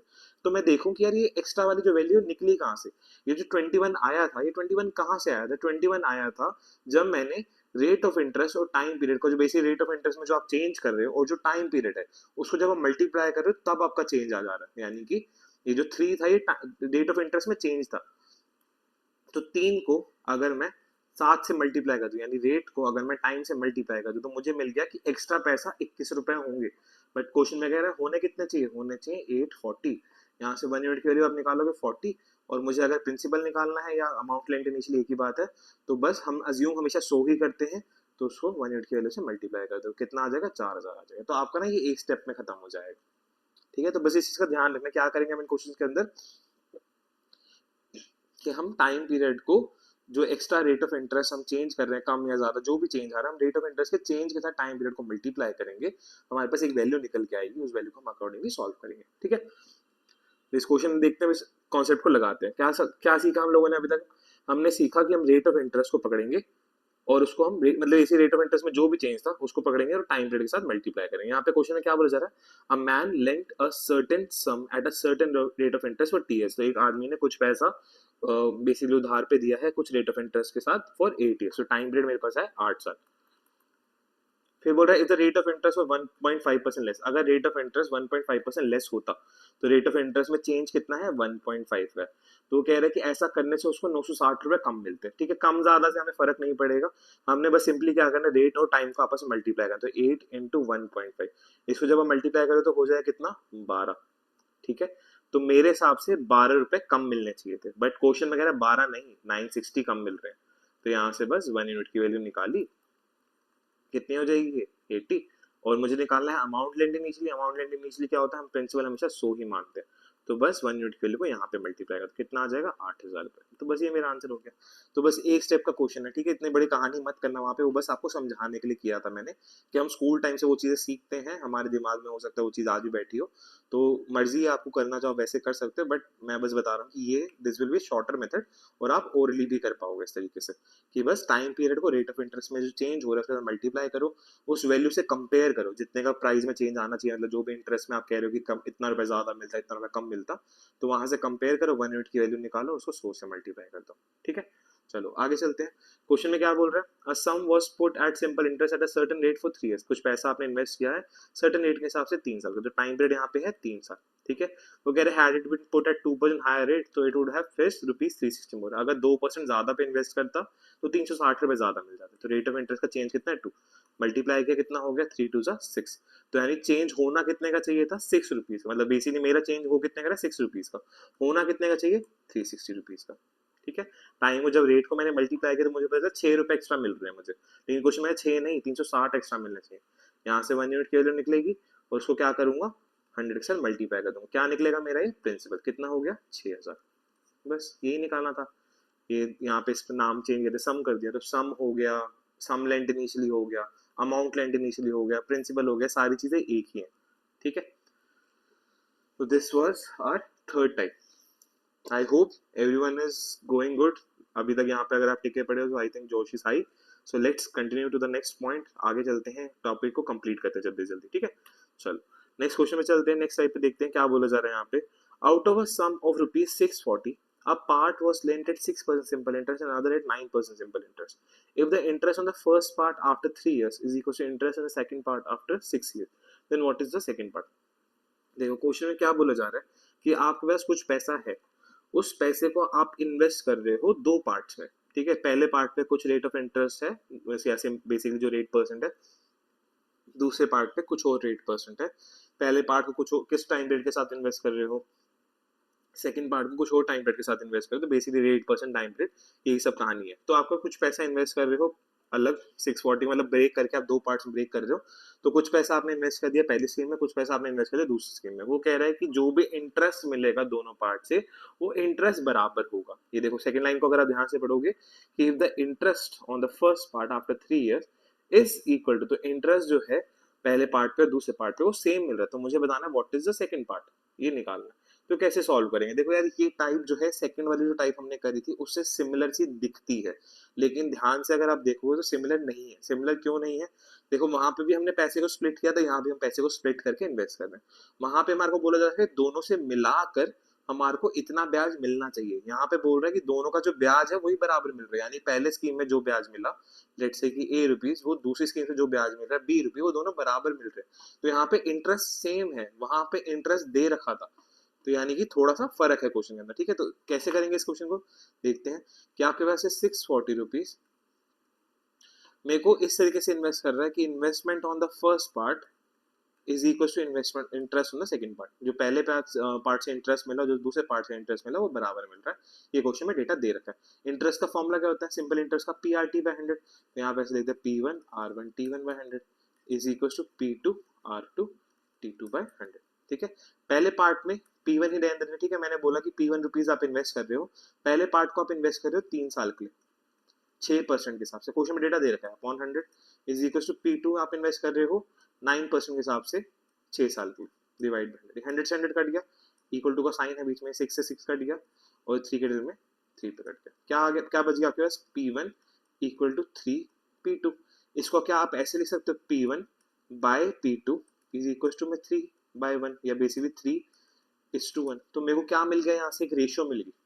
ठीक है, मैंने क्वेश्चन को उसी तरीके से अप्रोच किया जो क्वेश्चन में दे रखा था, उसने बोला कि इंटरेस्ट दोनों से बराबर है, मैंने इंटरेस्ट को बराबर रख दिया, जो रेट ऑफ इंटरेस्ट जो टाइम पीरियड क्वेश्चन में बोला गया था मैंने वहां पे सब्स्टिट्यूट किया इंटरेस्ट के अंदर और सिंप्लीफाई कर दिया, तो मेरे को प्रिंसिपल्स की एक रेशियो मिल गई, यानी basically P1 is to P2 का मुझे क्या मिल गया, मुझे मिल गया P1 रेशियो P2, यानी P1 में मैंने 3 रुपए इन्वेस्ट किए, P2 में मैंने 1 रुपया इन्वेस्ट किया, तो इन टोटल मैंने कितना पैसा इन्वेस्ट किया 4 रुपए, बट क्वेश्चन में कह रहा है आपने 4 नहीं, आपने कितना इन्वेस्ट किया, आपने इन्वेस्ट किया 640। यहाँ से 1 यूनिट की वैल्यू निकाल सकते हो आप लोग, 1 यूनिट की वैल्यू कितनी आ जाएगी, यहाँ से 1 यूनिट की वैल्यू आएगी 160। 1 यूनिट की वैल्यू मिल गई, अब क्या निकालना है मुझे निकालना what is the second part, तो जो मांगा जाए उसके साथ मल्टीप्लाई, सेकंड पार्ट है 1, तो 1 के साथ 160 को अगर मल्टीप्लाई करें तो आंसर कितना आ जाएगा, 160 ही आ जाएगा। अगर आपसे बोला जाता कि फर्स्ट पार्ट निकाल, तो फर्स्ट पार्ट से मल्टीप्लाई कर देते 480 आ जाएगा। ठीक है, तो इस तरीके से अप्रोच करते हैं इन क्वेश्चंस को कि आपने जो क्वेश्चन बोला जा रहा है कि वो बोल रहा है इंटरेस्ट बराबर है, मैंने इंटरेस्ट को बराबर रख दिया, जो वैल्यूज बोलेगी मैंने पुट कर दिया, एक रेशियो तैयार करी मैंने, उस रेशियो को अकॉर्डिंगली डील करा मैंने फिर। ठीक है, चलो एक क्वेश्चन और देखेंगे तो और क्लैरिटी मिलेगी। क्या बोला जा रहा है यहाँ पे, out of sum of rupees 625 a part was lent at 5% simple interest and the other at 10% simple interest. 625 rupees को आप स्प्लिट कर रहे हो, कुछ उस पहले वाले पार्ट को 5% हिसाब से इन्वेस्ट कर रहे हो, दूसरे वाले पार्ट को आप 10% हिसाब से इन्वेस्ट कर रहे हो। ठीक है, ये यहाँ पे P1 फर्स्ट पार्ट को आप इन्वेस्ट कर रहे हो 5% हिसाब से, दूसरे पार्ट पे इन्वेस्ट कर रहे हो आप 10% हिसाब से। ठीक है, is the interest on the first part after 2 years is equal to, तो पहले पार्ट को आप इन्वेस्ट कर रहे हो 2 साल के लिए, दूसरे पार्ट को आप इन्वेस्ट कर रहे हो and is equal to the interest on second part after 4 years, दूसरे पार्ट को आप 4 साल के इन्वेस्ट कर रहे हो। नीचे वाला 100 लगाने की वैसे जरूरत पड़नी नहीं चाहिए क्योंकि वो कट जाना है अपने आप। ठीक है, इस चीज को आप लोगों को समझना पड़ेगा कि अपने स्टेप्स छोटे कैसे करे जाते हैं। इसी मेथड बेसिकली यार देखो अप्रोच यही है, और इस अप्रोच को और सिंप्लीफाई कैसे कर सकते हैं अब वो आपको विद टाइम सीखना पड़ेगा कि ओके इसको मैं अगर ये चीज अवॉइड कर दूं क्योंकि एट द एंड कट ही रहा है तो सिंप्लीफाई करने की जरूरत नहीं पड़ेगी मेरे को, यानी कि नीचे वाला अगर 100 नहीं भी लगाऊंगा तो बात चल जाएगी मेरी, है ना।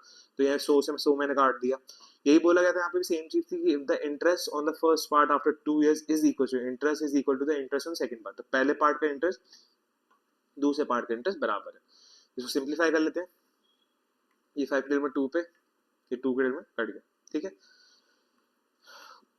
क्या बच गया, P1 इक्वल टू 4P2, यहाँ पे इसको ऐसे P1 बाय P2 4/1, या ऐसे P1 is to P2 is equal to मैं 4:1 ऐसे लिख सकता हूँ। अब यहाँ पे क्या बोला जा रहा है, मेरे को बेसिकली निकालना है, मुझे सेकंड वाला पार्ट निकालना है। ओके निकाल लेते हैं।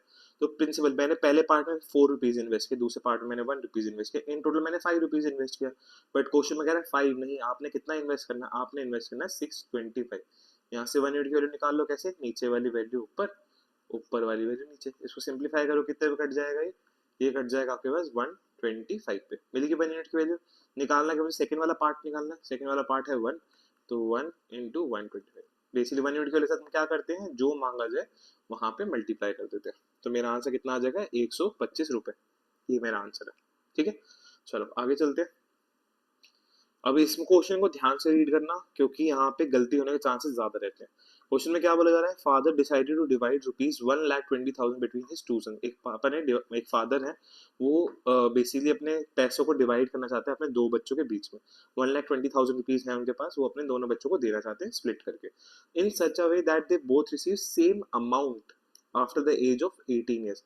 इस तरीके से करना चाहते हैं कि उन दोनों को जब वो 18 साल के हो जाएंगे, मेच्योरिटी अटेन कर लेंगे 18 साल पे, तो उन दोनों को सेम अमाउंट मिलना चाहिए, दोनों को सेम अमाउंट मिलना चाहिए। ठीक है, ध्यान से वर्ड को रीड करना।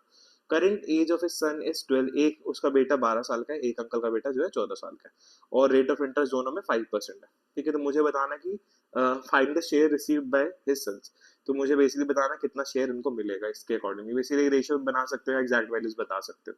तो 1,20,000 रुपए है, इसको आप इस हिसाब से इन्वेस्ट कर रहे हो, बैंक के अंदर स्प्लिट करके इन्वेस्ट कर रहे हो कि आपको कुछ टाइम बाद सेम अमाउंट मिलना चाहिए। अमाउंट का मतलब क्या हो गया, A1 और A2, अभी तक इंटरेस्ट बोल रहा था तो मैं इंटरेस्ट इक्वल कर रहा था, अब अमाउंट बोल रहा है। अमाउंट क्या होता है, प्रिंसिपल प्लस इंटरेस्ट, तो P1 plus P1 R1 T1 by 100 is equal to P2 plus P2 R2 T2 by 100। ठीक है, रेट ऑफ इंटरेस्ट दोनों 5 साल है, 5% है, 5% हिसाब से इन्वेस्ट कर दूंगा। एक बेटा उसका अभी 12 साल का है। ठीक है, एक अभी बेटा उसका 12 साल का है, उसको पैसा मिलेगा जब वो 18 साल का हो जाएगा, यानी उसका जो पैसा उसके पापा ने इन्वेस्ट किया है वो पैसा 6 साल तक इन्वेस्टेड रहा। ठीक है, दूसरा बेटा अभी है 14 साल का, उसको पैसा मिलेगा जब वो 18 साल का हो जाएगा, यानी कि उसका पैसा 4 साल तक इन्वेस्टेड रहा। तो यहाँ पे इसको लिखते हैं हम लोग P1 plus P1, rate of interest 5 है, टाइम पीरियड आपके पास एक का है 6 साल छोटे बेटे का, दूसरा है 100 प्लस P2 5, और इसका पैसा इन्वेस्ट रहा 4 साल तक, डिवाइड बाय 100। ठीक है, अब यहाँ पे एलसीएम वगैरह ले सकते हो, तो जब आप एलसीएम लोगे तो हो जाएगा 100 P1 plus 6 5 30 P1 divide by 100 equal to में 100 P2 plus 20 P2 divide by 100। ये 100 से 100 कट गया, यहाँ पे हो गया 130 P1 इज इक्वल टू में 120 P2। सिंप्लीफाई करोगे तो हो जाएगा P1 bye P2 is equal to 12/30। तो यानी कि आपने जो पैसा इन्वेस्ट किया वो इस तरीके से इन्वेस्ट किया है। बेसिकली रेशियो मिल गया आपको P1:P2, 12 और 13। यानी पहले वाले बेटे के अकाउंट में आपने 12 रुपए डाले, दूसरे बेटे के अकाउंट में 13 रुपए डाले। इन टोटल आपने 25 इन्वेस्ट किया है। बट क्वेश्चन कह रहा है 25 नहीं, आपने कितना इन्वेस्ट किया है? आपने इन्वेस्ट किया है 1,20,000। यहाँ से 1 यूनिट की वैल्यू निकाल सकते हो आप लोग। ठीक है, यहाँ से 1 यूनिट की वैल्यू निकलेगी और दोनों बेटों को मांगा गया कि दोनों बेटों को कितना पैसा बेसिकली इनिशियली इन्वेस्ट किया गया था। Share received by both is यानी वो 1,20,000 का कितना कितना पैसा दोनों को मिला है। तो बस यहाँ से आप 1 यूनिट की वैल्यू अब निकालना और इनके साथ मल्टीप्लाई कर देना, आपका आंसर आ जाएगा। ठीक है, तो बस ये क्वेश्चन यहीं पे सॉल्व हो गया। तो आपने ध्यान से रीड करा है, पहले वाले क्वेश्चन में इंटरेस्ट बोला जाता था तो मैं इंटरेस्ट इक्वेट कर रहा था, सारी वैल्यूज को पुट कर रहा था, रेशियो बन रहा था, सेम तरीका था। इस केस में बस अमाउंट कर दिया गया। तो अमाउंट कर दिया तो अमाउंट के केस में फॉर्मूला थोड़ा सा चेंज हो गया। ठीक है, आई होप चीजें क्लियर हो गई होंगी। चलो नेक्स्ट क्वेश्चन पे चलते हैं, नेक्स्ट टाइप पे चलते हैं। नेक्स्ट टाइप देखते हैं हमारे पास क्या दे रखा है। A certain sum of money amounts to rupees 550 in 3 years and to rupees 650 in 4 years. Find the sum. कुछ पैसा आपने इन्वेस्ट किया है। इन्वेस्ट इस तरीके से किया है कि अगर आपका पैसा 3 साल तक इन्वेस्टेड रहता है तो आपको मिलते हैं 550 रुपए। लेकिन अगर आपका पैसा 4 साल तक इन्वेस्टेड रहता है तो आपको मिलते हैं 650 रुपए। अमाउंट होता गया, ठीक है, ये अमाउंट दे रखा है, 550 अमाउंट है, ये 650 अमाउंट है। ठीक है, तो अमाउंट होता गया, अमाउंट होता है प्रिंसिपल प्लस इंटरेस्ट। तो मैं ये कह सकता हूँ कि अगर मेरा पैसा 3 साल तक इन्वेस्टेड था तो यानी प्रिंसिपल प्लस 3 साल का इंटरेस्ट मिल के अमाउंट बनेगा। यही होगा कि अगर लेट से मैं 100 रुपए इन्वेस्ट कर रहा हूँ 10% के हिसाब से 3 साल के लिए। ठीक है, तो अगर 1 साल का 10 रुपए मिलता है, दूसरे साल का 10 रुपए, तीसरे साल का 10 रुपए, तो तीनों मिला के कितने मिलेंगे? 30 मिलेंगे, यानी कि 100 प्लस 3 साल का interest, interest of 3 year amount बना देगा कि जो पैसा मैंने इन्वेस्ट किया प्लस मेरा इंटरेस्ट ऑफ टाइम पीरियड, जितने भी टाइम के लिए आपने इन्वेस्ट किया, अमाउंट होता है। तो यही चीज हमारा बेसिक फॉर्मूला होता है। तो अब यहाँ पे क्या है, वो कह रहे हैं कि अगर 550 मिलते हैं, 550 कब मिलते हैं? जब मेरा पैसा 3 साल तक इन्वेस्टेड है। तो यानी प्रिंसिपल तो सेम, प्रिंसिपल तो सेम है, तो प्रिंसिपल चेंज नहीं होता। वो बेसिकली जो अमाउंट है वो चेंज कैसे हो रहा है? इंटरेस्ट की वजह से, कि इंटरेस्ट अगर मेरा बेसिकली पैसा अगर 1 साल का इन्वेस्टेड है तो इंटरेस्ट अलग होगा, पैसा अगर 10 साल का इन्वेस्टेड है तो इंटरेस्ट अलग होगा। तो जो हम आपकी अमाउंट की वैल्यू जो चेंज होती है ना, वो टाइम पीरियड के अकॉर्डिंगली चेंज होती है, कितने टाइम पीरियड के लिए आप पैसा इन्वेस्ट कर रहे हो। ठीक है, प्रिंसिपल सेम रहता है, प्रिंसिपल चेंज नहीं होता। सिंपल इंटरेस्ट का कॉन्सेप्ट यही है, प्रिंसिपल सेम रहना चाहिए। तो कुछ पैसा है आप इन्वेस्ट कर रहे हो, आपको मिलते हैं 550 रुपए अगर आपका पैसा 3 साल तक इन्वेस्टेड रहता है, तो principal plus interest of 3 year. 650 मिलते हैं अगर आपका पैसा 4 साल तक इन्वेस्टेड रहता है, तो principal plus interest of 4 year. अगर मैं यहाँ से इसको डिफरेंस ले लूँ, ठीक है, डिफरेंस लूंगा तो क्या हो जाएगा? देखो पी से पी कट जाएगा, यहाँ पे अब काटोगे तो 100 आ जाएगा, 650 और 550 का डिफरेंस। और interest of 4 years minus interest of 3 years, 4 साल के इंटरेस्ट में अगर 3 साल का इंटरेस्ट माइनस करूंगा तो 1 साल का ब्याज आ जाएगा। ठीक है, तो यानी कि मुझे पता चल गया 1 साल का कितना ब्याज मिल रहा है।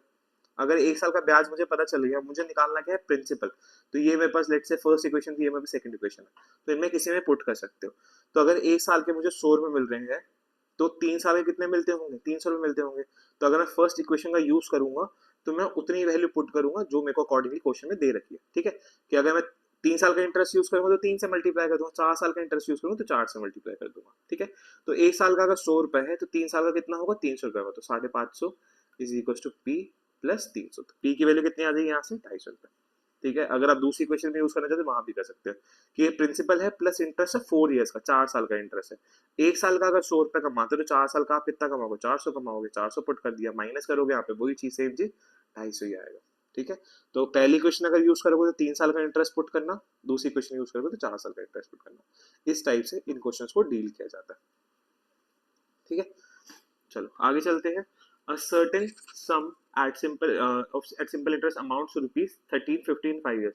अगर मैं 5 साल के इन्वेस्ट करूंगा तो मुझे 1350 रुपए मिलेंगे एज अमाउंट। तो amount is equal to principal plus interest होता है, तो 1350 रुपए मिलेंगे अगर ये 5 साल का इन्वेस्टेड रहेगा तो। ठीक है, तो प्रिंसिपल में अगर 5 साल का इंटरेस्ट ऐड कर दूंगा तो मेरे पास ये इक्वेशन तैयार हो जाएगी। 1620 रुपए लेंगे अगर 8 साल का इंटरेस्ट, तो principal plus interest of 8 years is 1620।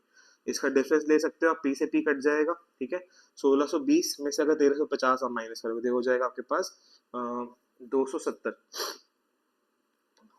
ठीक है, और यहाँ पे जब 8 साल के इंटरेस्ट में 3 साल का इंटरेस्ट माइनस, सॉरी 5 साल का इंटरेस्ट माइनस करोगे तो कितने साल का आ जाएगा? 3 साल का इंटरेस्ट आ जाएगा। ठीक है, कि 8 ईयर्स का इंटरेस्ट में से आपने 5 ईयर्स का इंटरेस्ट माइनस कर दिया तो 3 साल का ब्याज आ गया।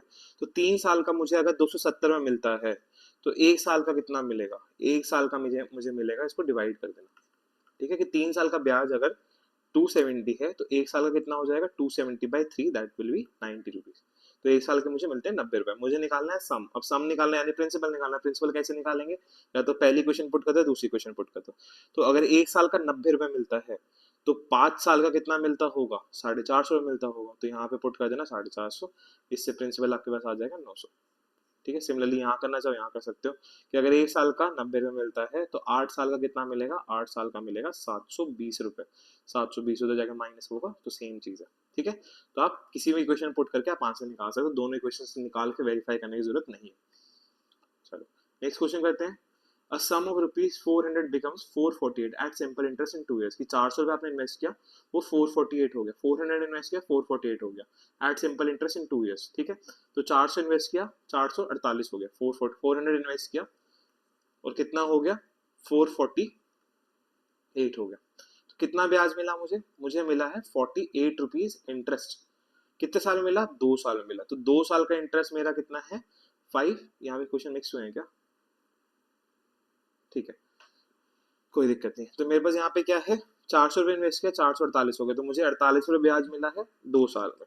वो कह रहा है कि अगर मैं सेम रेट पे इन्वेस्ट करूंगा तो मेरा 500 रुपये जो है, सॉरी 550 रुपये जो है वो 682 कितने साल में होगा। तो 550 रुपये को बनाना है मुझे कितना, 682 रुपीज। यहाँ पे कितना ब्याज मिल रहा है, यहाँ पे मुझे मिल रहा है 132 रुपीज। ठीक है, पहले मिलते थे मुझे 48 रुपीज, अब मुझे कितने मिल रहे हैं, 132। यहाँ से 1 यूनिट की वैल्यू आप निकाल सकते हो, कितनी आएगी, 3 आ जाएगी। उस 1 यूनिट की वैल्यू को आप यहाँ पे मल्टीप्लाई कर देना। ठीक है, कितना हो जाएगा, 6। यानी कि जो 550 है वो 682 कब बनेगा, 6 साल बाद बनेगा। एक्चुअली मेरे को लग रहा है क्वेश्चन यहाँ पे गलती से प्लेस हो गया, फर्स्ट टाइप का क्वेश्चन है जो हमने फर्स्ट टाइप डिस्कस करी थी, जहाँ पे इतना पैसे इन्वेस्ट कितने साल में अकॉर्डिंगली हो रहा था। तो यहाँ पे बस उनकी वैल्यूज दे रखी है, वहाँ पे आपके पास इतने टाइम्स हो रहा था वो दे रखा था, मेंशन थी वहां पे, एग्जैक्ट वैल्यूज मेंशन नहीं थी। यहाँ पे एग्जैक्ट वैल्यूज मेंशन कर दिया कि 400 रुपीज आपने इन्वेस्ट किया, 448 हो गए, तो 48 रुपये ब्याज मिला 2 साल में। वो कह रहा है अगर 550 को इन्वेस्ट करूं तो 682 हो रहा है, तो कितना ब्याज मिल रहा है, 132 ब्याज मिल रहा है।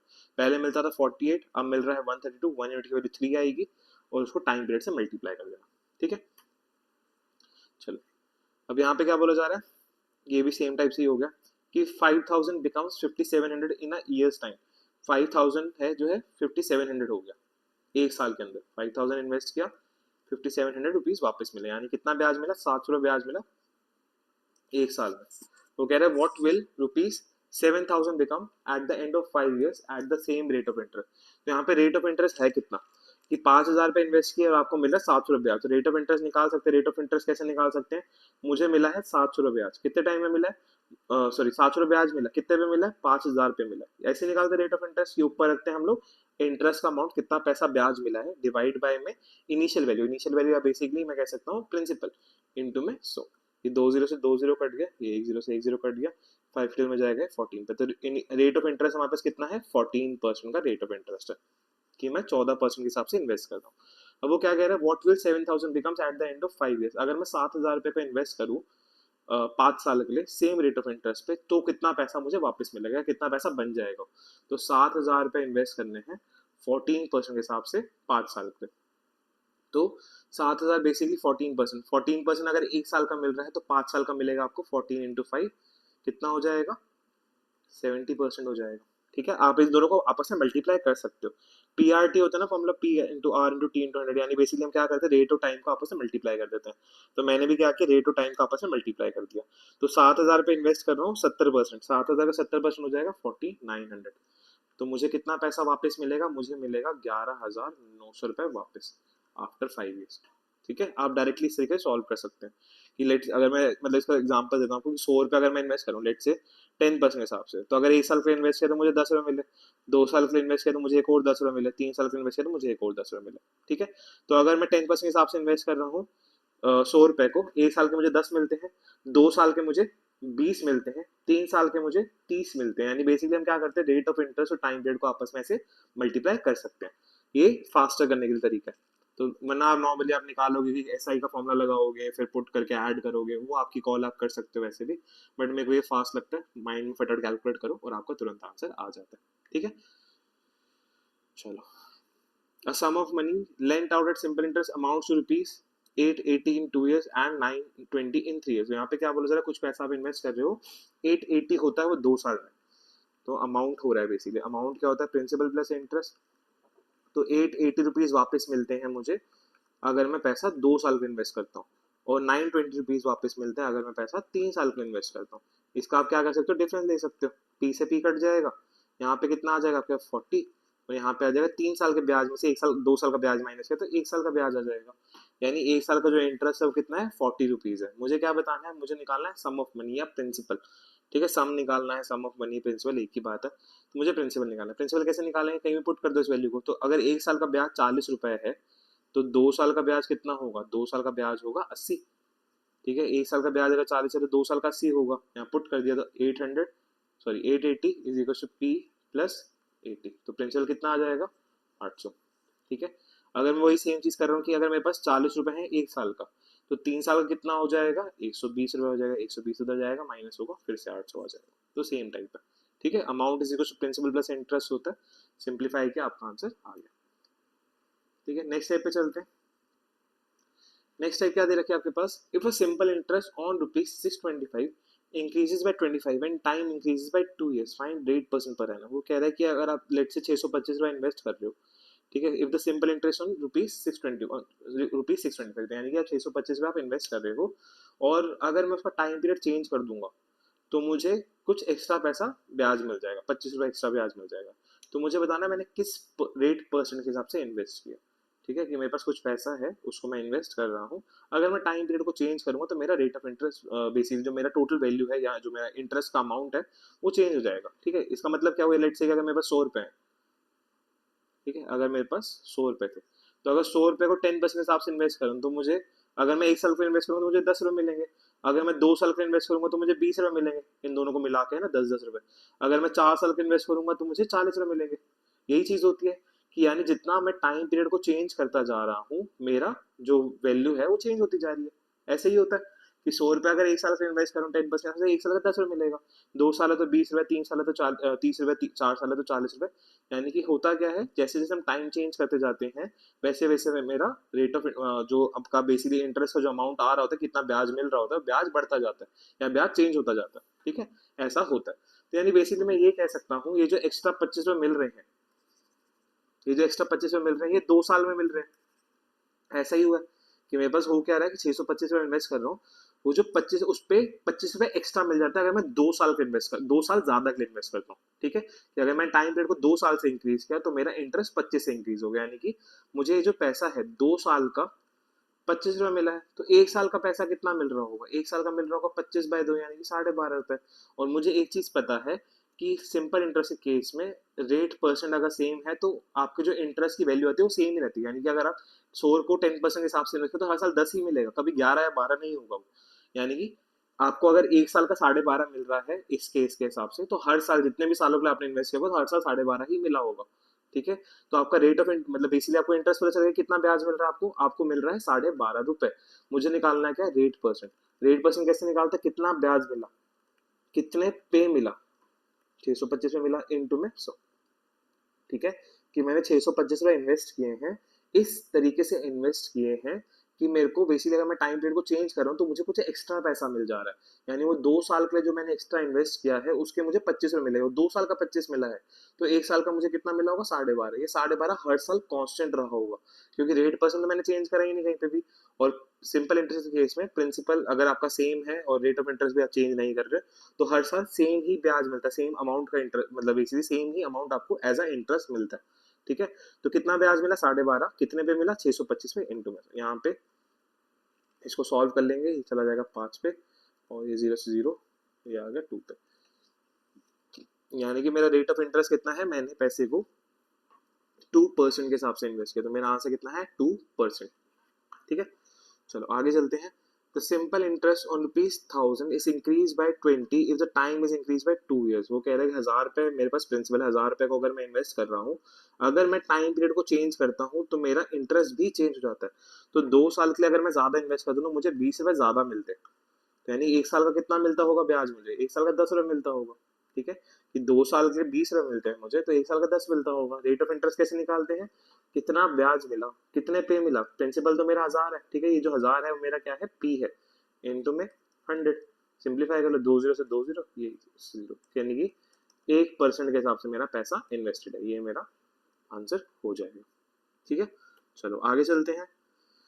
1200 amounts to ₹1632 in 4 years at certain rate of simple interest. कि 1200 रुपए में इन्वेस्ट कर रहा हूँ और वो 1632 रुपए हो जाते हैं 4 साल में। 1200 रुपए इन्वेस्ट किए, ये मेरा प्रिंसिपल है, और मुझे वापस मिलता है 1632 रुपए। ये मेरा अमाउंट है। तो कितना ब्याज मिल रहा है मुझे यहाँ पे? मुझे मिल रहा है 432 रुपए। कितने टाइम में? 4 साल में। तो 1 साल का कितना मिलता होगा? 1 year का मिलता होगा 432/4 विच मेक्स इट 108 रुपीज मिलता होगा, है ना। 4 साल का अगर 432 मिल रहा है तो 1 साल का 108 रुपए मिल रहा होगा। अब मुझे क्या है कि if the rate of interest is increase by 1%, तो रेट ऑफ इंटरेस्ट पहले पता तो हो, तो मुझे पता चल गया 1 साल का ब्याज, तो रेट ऑफ इंटरेस्ट निकाल सकते हैं। कैसे निकालते हैं? कितना ब्याज मिला, कितने पे मिला, इनटू में 100। ये 2 जीरो से 2 जीरो कट गया 9, तो यानी इनिशियली जो था मेरा पैसा 9% के हिसाब से इन्वेस्टेड था। अब वो कह रहे हैं the rate of interest is increase by 1%। अगर मैं रेट ऑफ इंटरेस्ट को इंक्रीज कर दूं 1% से, तो अभी तक 9 था, इंक्रीज कर दूंगा कितना हो जाएगा? 10% हो जाएगा। क्या बोल रहे हैं? Find the amount after 4 years। तो यानी कि अब रेट ऑफ इंटरेस्ट चेंज हो चुका है, पैसे को फिर से इन्वेस्ट करो। यानी जो 1200 रुपए थे, उस 1200 को अगर मैं इन्वेस्ट करूंगा 4 साल के लिए, तो कितना ब्याज मिलेगा? तो ये 1200 रुपीज है। 10% के हिसाब से इन्वेस्ट करना है 4 साल के, तो 10% के हिसाब से अगर 4 साल का इन्वेस्ट करोगे यानी 40%, कितना हो जाएगा? 480 यानी एक्स्ट्रा मिलेगा। कितना हो जाएगा पैसा आपको मिलेगा? 1680 रुपए। ये मेरा आंसर हो जाएगा। ठीक है, तो हमने यहाँ पे क्या किया? पहले हमने इनिशियल रेट ऑफ इंटरेस्ट निकाला कि 1200 था, 1632 हो रहा है, तो कितना ब्याज मिल रहा है? 432 ब्याज मिल रहा है 4 साल में। तो 1 साल का ब्याज मिल रहा है मुझे 108 रुपए। ये 1 साल का ब्याज है। यहाँ से इसकी हेल्प से हमने क्या निकाला? रेट ऑफ इंटरेस्ट निकाला, कि मैंने पैसा कितने परसेंट के हिसाब से इनिशियली इन्वेस्ट किया था। फिर उसने मुझे बोला कि रेट ऑफ इंटरेस्ट में कुछ चेंज कर दो। क्या कर दो? रेट ऑफ इंटरेस्ट को इंक्रीज कर दो 1% से। तो पहले 9 था, अब 10 हो जाएगा। तो 1200 का 1 साल का 10%, तो 1200 का 10% हो गया 120 रुपए। तो 1 साल का 120 रुपए, तो 4 साल का कितना हो जाएगा? हर साल अगर 120 मिलेगा 4 साल, तो कितना मिलेगा? 480 मिलेगा। तो यानी 1200 पे 480 रुपए ब्याज मिलेगा। कितना हो जाएगा पैसा मेरा? 1680 रुपए एज अमाउंट मुझे वापस मिलेगा आफ्टर 4 years। ठीक है, चलो ये मिसलेनियस टाइप्स है। ठीक है, हमारे मेजर टाइप्स कवर हो गई। मिसलेनियस टाइप है, इसको हम अच्छे से कर लेते हैं। इसमें जो 2-4 क्वेश्चन हमारे होंगे अलग अलग टाइप से हैं, उनको हम डिस्कस करते जाते हैं। ठीक है, क्वेश्चन में क्या बोला जा रहा है? 2 equal amounts were borrowed at 5% and 4% simple interest। The total interest after 4 years amounted to ₹405। तो आपने पैसा लिया है उधारी पे, 2 अमाउंट्स बोरो करे हैं। एक पे आपको इंटरेस्ट मिल रहा है, लेट्स से कि आपके पास आप कोई दुकानदार है और आपको लोन चाहिए, तो आपने लोन लिया आपने 2 अलग अलग बैंक से। तो हर बैंक अपना अपना रेट ऑफ इंटरेस्ट होता है। तो लेट से आप एक बार पीएनबी के पास गए, तो पीएनबी ने आप पे 5% इंटरेस्ट लगाया है। दूसरे बैंक के पास गए, लेट से एचडीएफसी, तो एचडीएफसी ने आपको 4% रेट ऑफ इंटरेस्ट लगाया। ठीक है, तो 2 बैंक से आपने उधार लिया अलग अलग रेट ऑफ इंटरेस्ट के हिसाब से, लेकिन सेम अमाउंट ली, इक्वल अमाउंट है। ठीक है, और क्या बोला जा रहा है? सिंपल इंटरेस्ट पे लिया। ठीक है, the total interest after 4 years, दोनों से जो बेसिकली पहले वाले वैल्यू का ब्याज और दूसरी वाली वैल्यू का ब्याज, तो दोनों से जो इंटरेस्ट मिलेगा अमाउंट तो कितना हो जाएगा? 405। तो यानी कि बेसिकली आपने कुछ पैसा उधार लिया एक बैंक से, लेट से पीएनबी से, कुछ पैसा उधार लिया एचडीएफसी, तो दोनों पे जो भी ब्याज जुड़ेगा, इस पे जो ब्याज हुआ, लेट से कि यहाँ पे इंटरेस्ट I1 आया, यहाँ पे इंटरेस्ट I2 आया, दोनों ब्याज मिला के एट टोटल आपको 405 रुपीज वापस करने, ये बोला गया। यानी interest from first part plus interest on second part is equal to 405 है, क्वेश्चन में गिवन है। और इंटरेस्ट का फॉर्मूला क्या होता है? PRT/100। तो प्रिंसिपल मुझे नहीं पता, मैंने P1 मान लिया।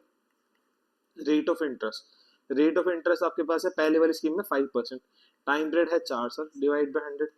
सिमिलरली अब यहाँ पे क्या है? प्रिंसिपल सेम था, तो मैं P1 नहीं रखता, तो P ही रहने देता हूँ। ठीक है, तो P दूसरी स्कीम में आपने 4% हिसाब से इन्वेस्ट किया है 4 साल के लिए, 4% के हिसाब से 4 साल के लिए ब्याज लिया आपने, डिवाइड बाय 100। तो PRT/100 यहाँ भी हो गया 405। ठीक है, 100 को उधर ले जाके कर दो, ये आ जाएगा आपके पास 20p प्लस 16p। हो जाएगा 40500, ये हो जाएगा आपका 36 P इज इक्वल टू 40500, तो P की वैल्यू आ जाएगी 40500 बाई 36। इसको सॉल्व कर लेना, आपका आंसर आ जाएगा। ठीक है, यही मांगा गया what was the total amount borrowed, तो कितना अमाउंट आपने टोटल बोरो किया है, तो टोटल अमाउंट बेसिकली दोनों अमाउंट को ऐड कर देना आप लोग, है ना। तो ये बेसिकली P आपका एक बैंक से निकला हुआ ब्याज है। मुझे टोटल अमाउंट बोरो का मतलब होता है टोटल अमाउंट बेसिकली दोनों से कितना ब्याज आपने उधार लिया, तो इसको डबल से मल्टीप्लाई कर देना कि आपने 2P अमाउंट बोरो किया, P HDFC, P आपने PNB से लिया, तो कुछ पैसा आपने PNB से लिया, कुछ पैसा आपने HDFC से लिया, दोनों से मिला के आपने in total 2P amount borrow किया, तो जो भी इसकी वैल्यू होगी उसको 2 से मल्टीप्लाई कर देना। ठीक है, आपका आंसर आ जाएगा। आई होप चीजें क्लियर हो जाएगी। तो बेसिकली क्वेश्चन में बस इतना ही बोला गया था कि कुछ पैसा आपने यहाँ से उधार लिया, कुछ पैसा आपने यहाँ से उधार लिया, दोनों का मिला के जो ब्याज बनेगा वो 405 रुपये मिलेगा। तो पहले का ब्याज दूसरे का ब्याज दोनों को ऐड कर दिया। कभी कभी यहाँ पे डिफरेंस की बात हो जाती है, कभी ऐड की बात हो जाती है, जो बोला जाएगा आप ऐसा कर सकते हैं। ठीक है, जैसे यहाँ पे क्या बोला जा रहा है, 2 इक्वल सम्स वर बोरोड एट 8% सिंपल इंटरेस्ट। कुछ दो पैसे आपने बेसिकली वही सेम चीज की दो बैंकों से, एक HDFC से ले लो और एक आप ICICI से ले लो। ठीक है, दो बैंक से आपके पास, दोनों से आपने P रुपीज एज अ ब्याज लिया है 8% के हिसाब से, दोनों से रेट ऑफ इंटरेस्ट भी सेम है। एक का पैसा आपने 2 साल के लिए लिया, लेट्स से आपने HDFC से 2 साल के लिए ब्याज लिया है और ICICI से 3 साल के लिए ब्याज लिया, तो difference in the interest was ₹56। तो दोनों से जो ब्याज मिलेगा या दोनों से जो ब्याज आपको देना होगा, दोनों का ब्याज का डिफरेंस कितना होगा, 56 रुपीज होगा। तो यानी बेसिकली मैं कह सकता हूँ interest on first part minus interest on second part, पहले पार्ट पे जो ब्याज मिला, दूसरे पार्ट पे जो ब्याज मिला, दोनों का डिफरेंस कितना होना चाहिए, 56 होना चाहिए। ठीक है, प्रिंसिपल मुझे नहीं पता, मैंने माना P रुपीज मैंने लिए हैं। उसके अलावा आपके पास रेट ऑफ इंटरेस्ट 8% के हिसाब से लिया है 3 साल के लिए, डिवाइड बाय 100, माइनस P 8% के हिसाब से 2 साल के लिए, डिवाइड बाय 100, कितना है 56। ठीक है, अब यहाँ से इसको 100 को ले जाओगे, कितना हो जाएगा आपके पास 24P minus 16P is equal to 5600, तो ये आ जाएगा 8P is equal to 5600। P की वैल्यू कितनी आ जाएगी, यहाँ से इसको काटोगे तो आपके पास आ जाएगा 700। यानी कितना पैसा आपने उधार लिया था, आपने पैसा उधार लिया 700 रुपए। ठीक है, एक बैंक से 2 साल के लिए पैसा उधार पे लिया, एक बैंक से 3 साल के लिए पैसा उधार पे लिया, और आपको डिफरेंस बोला गया, तो जो भी बोला जाए, सम बोला जाए, डिफरेंस बोला जाए, अकॉर्डिंगली जो बोला जाए वैसे एक इक्वेशन फॉर्मुलेट कर दो और वैल्यूज को पुट करके सॉल्व कर दो उसको। ठीक है, चलो, the difference between interest received from two different banks, देखो यहाँ पे वही सेम डिफरेंस बोल दिया कि इंटरेस्ट का डिफरेंस। ठीक है, तो interest between difference between interest of two different banks is 2.50। ठीक है, अब आपको क्या बोला जा रहा है, दो डिफरेंट बैंक से लिया है, तो HDFC से लिया है, कुछ पैसा आपने ICICI से लिया है। अब आपका पैसा जो है वो बेसिकली 500 रुपये आप उधार ले रहे हो, 500 रुपये उधार ले रहे हो, 2 साल के लिए ले रहे हो, और अलग अलग रेट पे ले रहे हो, क्योंकि यहाँ पे क्या मांगा गया, डिफरेंस बिटवीन द रेट्स। तो HDFC का रेट ऑफ इंटरेस्ट अलग होगा, ICICI का रेट ऑफ इंटरेस्ट अलग होगा, तो फॉर्मूला वही रहेगा कि 500 रुपये इन्वेस्ट 500 रुपये उधार लिया, R1 रेट ऑफ इंटरेस्ट पे 2 साल के, डिवाइड बाय 100, माइनस 5 रुपये फिर से उधार लिया, सॉरी 500 रुपये उधार लिया, R2 रेट ऑफ इंटरेस्ट कैसा है, दूसरे मतलब बैंक का दूसरा रेट ऑफ इंटरेस्ट है, इनटू में आपका 2 साल, डिवाइड बाय 500 रुपये उधार ले रहे हो, 2 साल के लिए ले रहे हो दोनों बैंक से, बट रेट ऑफ इंटरेस्ट दोनों का डिफरेंस है, उसकी वजह से क्या हुआ कि आपका इंटरेस्ट में डिफरेंस आ गया। ठीक है, बस इसको सॉल्व कर सकते हैं, 2 0 से 2 0 ये कट गए, ये 2 0 से 2 0 ये कट गए, कितना आ गया 10R1 माइनस 10R2 इज 2.50। तो यहाँ से 10R1 10R2 10 कॉमन ले लो, कितना आ जाएगा आपके पास R1 minus R2 equal to 2.50 या 2.5, तो R1 माइनस R2 कितना आ गया 2.5 बाय 10 विच विल बी 0.25। यानी दोनों बैंक्स के रेट ऑफ इंटरेस्ट में कितना डिफरेंस है, 0.25% का डिफरेंस है, यही मांगा गया था। तो बस इतना समझना आप लोगों ने कि आपको इक्वेशन फॉर्मुलेट कैसे करनी है, जो बोला जाए उसके अकॉर्डिंग इक्वेशन फॉर्मुलेट करना सीखना। मैथ्स को बस ना रटना मत यार। ठीक है, मैथ्स को जितना समझ के करोगे उतना ज्यादा बेटर रहेगा आप लोगों के लिए, तो मैथ्स को समझो, रटो मत उस चीज को। यहाँ पे मैं कोई जैसे बहुत ज्यादा फॉर्मुलाज यूज नहीं कर रहा हूँ, मैं बस एक छोटा सा फॉर्मुला उठाया है PRT/100 दैट्स इट, उसके अलावा और कोई ज्यादा फॉर्मुला यूज ही नहीं करे। जो हमने रेट ऑफ इंटरेस्ट निकाला वो रेट ऑफ इंटरेस्ट मैंने आपको लिंक कर दिया पहले फॉर्मुलाज के साथ, जो हम लोगों ने पर्सनल चैप्टर में सीखा या प्रॉफिट एंड लॉस चैप्टर में सीखा, तो रेट ऑफ इंटरेस्ट वगैरह हमने वहीं से लिंक कर दिया। ठीक है, जो एक नया फॉर्मुला जो आपके सामने आया that is PRT/100 that's it, उसके अलावा कोई फॉर्मुला ही नहीं है। ज्यादा फॉर्मुला के चक्कर में मत फंसना, पेपर में बस यही रटते रह जाओगे, पेपर में भूल जाओगे। तो इसलिए मैंने आपको बेसिक से सिखाया है, जितना हो सके उतना ही कवर किया है मैंने, जितना आपके एग्जाम के लिए इंपॉर्टेंट है। ठीक है, तो इन चीजों को ध्यान से पढ़ के जाना, ये ना हो कि छोड़ के चले जाओ। एक दो क्वेश्चन और प्रैक्टिस करते हैं फिर हम वाइंड अप करेंगे। नेक्स्ट क्वेश्चन देखते हैं, क्वेश्चन नंबर 4 क्या बोला जा रहा है, the simple interest on ₹400 for 5 years together with that on ₹600 for 4 years came to be ₹132। देखो क्वेश्चन की लाइन को बिल्कुल ध्यान से समझो, है ना, कि आप लोगों को मेरे को लगता है इंग्लिश आनी चाहिए, क्योंकि आप लोग बेसिकली एफकेट या सीडीएस या सीएपीएफ का जो भी एग्जाम अपियर कर रहे हो तो उसमें इंग्लिश एक मैंडेटरी लैंग्वेज है। तो इसको समझो, क्वेश्चन में बोल क्या रहा है, बस इंग्लिश को हिंदी में कन्वर्ट करना, दैट्स इट। इंग्लिश को मैथमेटिकल टर्म्स में कन्वर्ट करना। क्या बोल रहा है, द सिंपल इंटरेस्ट जो ब्याज है ऑन ₹400 फॉर 5 ईयर, 400 रुपए पे 5 साल पे, टुगेदर विद, टुगेदर मतलब हो गया कि एक पार्ट ये हो गया, टुगेदर विद इसके साथ एक और पार्ट है कुछ, यानी दो चीजों से मिलकर जो ब्याज बन रहा है वो बन रहा है ₹132। तो interest from first part plus interest from second part is ₹132। ये क्वेश्चन में गिवन है, ठीक है। अब इंटरेस्ट ऑन फर्स्ट पार्ट क्या होता है, पीआरटी बाय 100, तो 400 रुपए आपने इंटरेस्ट लिया है, 5 ईयर्स के लिए लिया है। रेट ऑफ इंटरेस्ट देखो यहाँ पे बोला rate being the same in both cases, तो मैंने आर मान लिया, तो पीआरटी बाय 100 हो गया, प्लस दूसरे मैंने 600 रुपए उधार लिया है, 4 साल के लिए लिया है, आर के हिसाब से, आर परसेंट के हिसाब से, divide by 100 is equal to 132। So simplify कर लो, 2 0 से 2 0 ये कट गए, ये 2 0 से 2 0 ये कट गया, यहाँ पे क्या बच गया 20R प्लस 6 4 जा 24R, कितना आ गया 132। ये हो गया 44R इक्वल्स टू 132। तो R की वैल्यू कितनी आ जाएगी 132 divide by 44 which will make it 3%। तो आपका आंसर कितना आ जाएगा 3% इंटरेस्ट, बस, ठीक है। तो क्वेश्चन को बस लाइन बाय लाइन पढ़ते जाना आपने, और उसके अकॉर्डिंगली जो भी आपको दे रखा है एक स्टेटमेंट फॉर्म कर लेनी है या फिर एक इक्वेशन फॉर्मुलेट कर लेनी है, दैट्स इट, खत्म हो गया। कि उसने बोला कि इंटरेस्ट पहले पार्ट से, इंटरेस्ट दूसरे पार्ट से, दोनों को मिला के ₹132 मिल रहा है, फॉर्मुलेट कर दिया हमने, है ना। चलो नेक्स्ट टाइप आपके पास यहाँ पे मिसलेनियस के अंदर ही, the simple interest on a certain sum is 1/4 of the sum. Simple interest on a certain sum is 1/4 of the sum. तो सिंपल इंटरेस्ट है 1/4 है सम के, तो अगर मैं पी मान लेता हूँ सम को, सम बेसिकली प्रिंसिपल, तो वो बोल रहा है कि सिंपल इंटरेस्ट जो है वो 1/4 है प्रिंसिपल के। If the number of years and rate of annual interest are numerically equal, number of years यानी टाइम पीरियड और रेट परसेंट बराबर है, देन मुझे बताना है नंबर ऑफ ईयर्स क्या होंगे। तो इंटरेस्ट का फॉर्मूला क्या होता है, सिंपल इंटरेस्ट का P R T by 100। Simple interest की हमने वैल्यू निकाली हुई, यहाँ पे क्या है 1/4 पी, सब्सटीट्यूट करा पी, और मुझे कह रहा है कि आर और टी बराबर है और मुझे टाइम पीरियड निकालना है। तो जो चीज निकालनी है उसको क्वेश्चन में रखना पड़ेगा, और जो चीज नहीं निकालनी, मतलब जो बेसिकली दूसरी चीज है उसको एलिमिनेट करना पड़ेगा। तो मेरे को टाइम निकालना है, तो मैं टाइम पुट कर देता हूँ। तो R is equal to T है, तो टी टी ऐसे लिख सकते हैं हम लोग, है ना, आर की जगह टी पुट कर दिया, ये पी से पी कट जाएगा, ये क्या बच जाएगा आपके पास 100/4 इक्वल्स टू टी स्क्वायर, 4 के डेल में जाता है 25 पे, तो टी स्क्वायर अगर 25 है तो टी कितना हो जाएगा 5 ईयर्स, राइट। यानी टाइम पीरियड कितना आ जाएगा 5 ईयर्स। तो बस जो क्वेश्चन में बोला गया मैं उसको फॉर्मुलेट करता गया, इक्वेशन में कन्वर्ट करता गया। उसने बोला सिंपल इंटरेस्ट इज 1/4 तो दसा, मैंने सिंपल इंटरेस्ट को 1/4 में रख दिया, time period rate of interest बराबर है, ओके, सिंपल इंटरेस्ट का फॉर्मुला लगाया, वैल्यू सब्स्टिट्यूट करी, खत्म हो गया क्वेश्चन, दैट्स इट, ठीक है। नेक्स्ट क्वेश्चन क्या बोल रहा है, simple interest on a certain some for 6 years. तो टाइम पीरियड यहाँ पे दे रखा है, सिंपल इंटरेस्ट, ये यहाँ पे टाइम पीरियड दे रखा है, simple interest certain sum is 9/25 of the sum. तो simple interest is 9/25 of the sum, ये दे रखा है। रेट और रेट ऑफ इंटरेस्ट निकालना, तो इंटरेस्ट का फॉर्मूला क्या होता है आपके पास P R T by 100। Simple interest हमने क्या रखा है, सिंपल इंटरेस्ट की वैल्यू क्या है 9/25 ऑफ प्रिंसिपल, ये क्वेश्चन में गिवन है, is equal to P, rate of interest मुझे नहीं पता, टाइम पीरियड मुझे पता 6 डिवाइड बाय 100। ये पी से पी कट गया, 25 शेड्यूल में जाएगा ये आपका 4 पे, 2 के डेल में 2 पे, 2 के डेल में 3 पे, 3 के डेल में ये 3 पे, है ना। तो रेट ऑफ इंटरेस्ट कितना आ जाएगा 6%, ये मेरा आंसर बन जाएगा, ठीक है। तो rate of interest is 6%, that's it, ठीक है। सो हम लोगों ने सिंपल इंटरेस्ट टॉपिक कंप्लीट कर लिया है, आई होप आप लोगों को समझ आया होगा। सो आप लोग अगर नहीं समझ आया तो प्लीज उसको रिवाइंड करके देख लेना, कोई भी डाउट अगर होगा तो आप कमेंट सेक्शन में पूछ सकते हैं, and I will revert back जितना जल्दी हो पाएगा। थोड़ा सा मैं बिजी रहता हूँ इसलिए थोड़ा सा वीडियोस लेट हो जाती हैं, I am sorry for that. मैं थोड़ा रेगुलर रहने की कोशिश करूंगा, and from next time onwards आपको जो है टाइम पे वीडियोस मिल जाया करेंगे, ठीक है।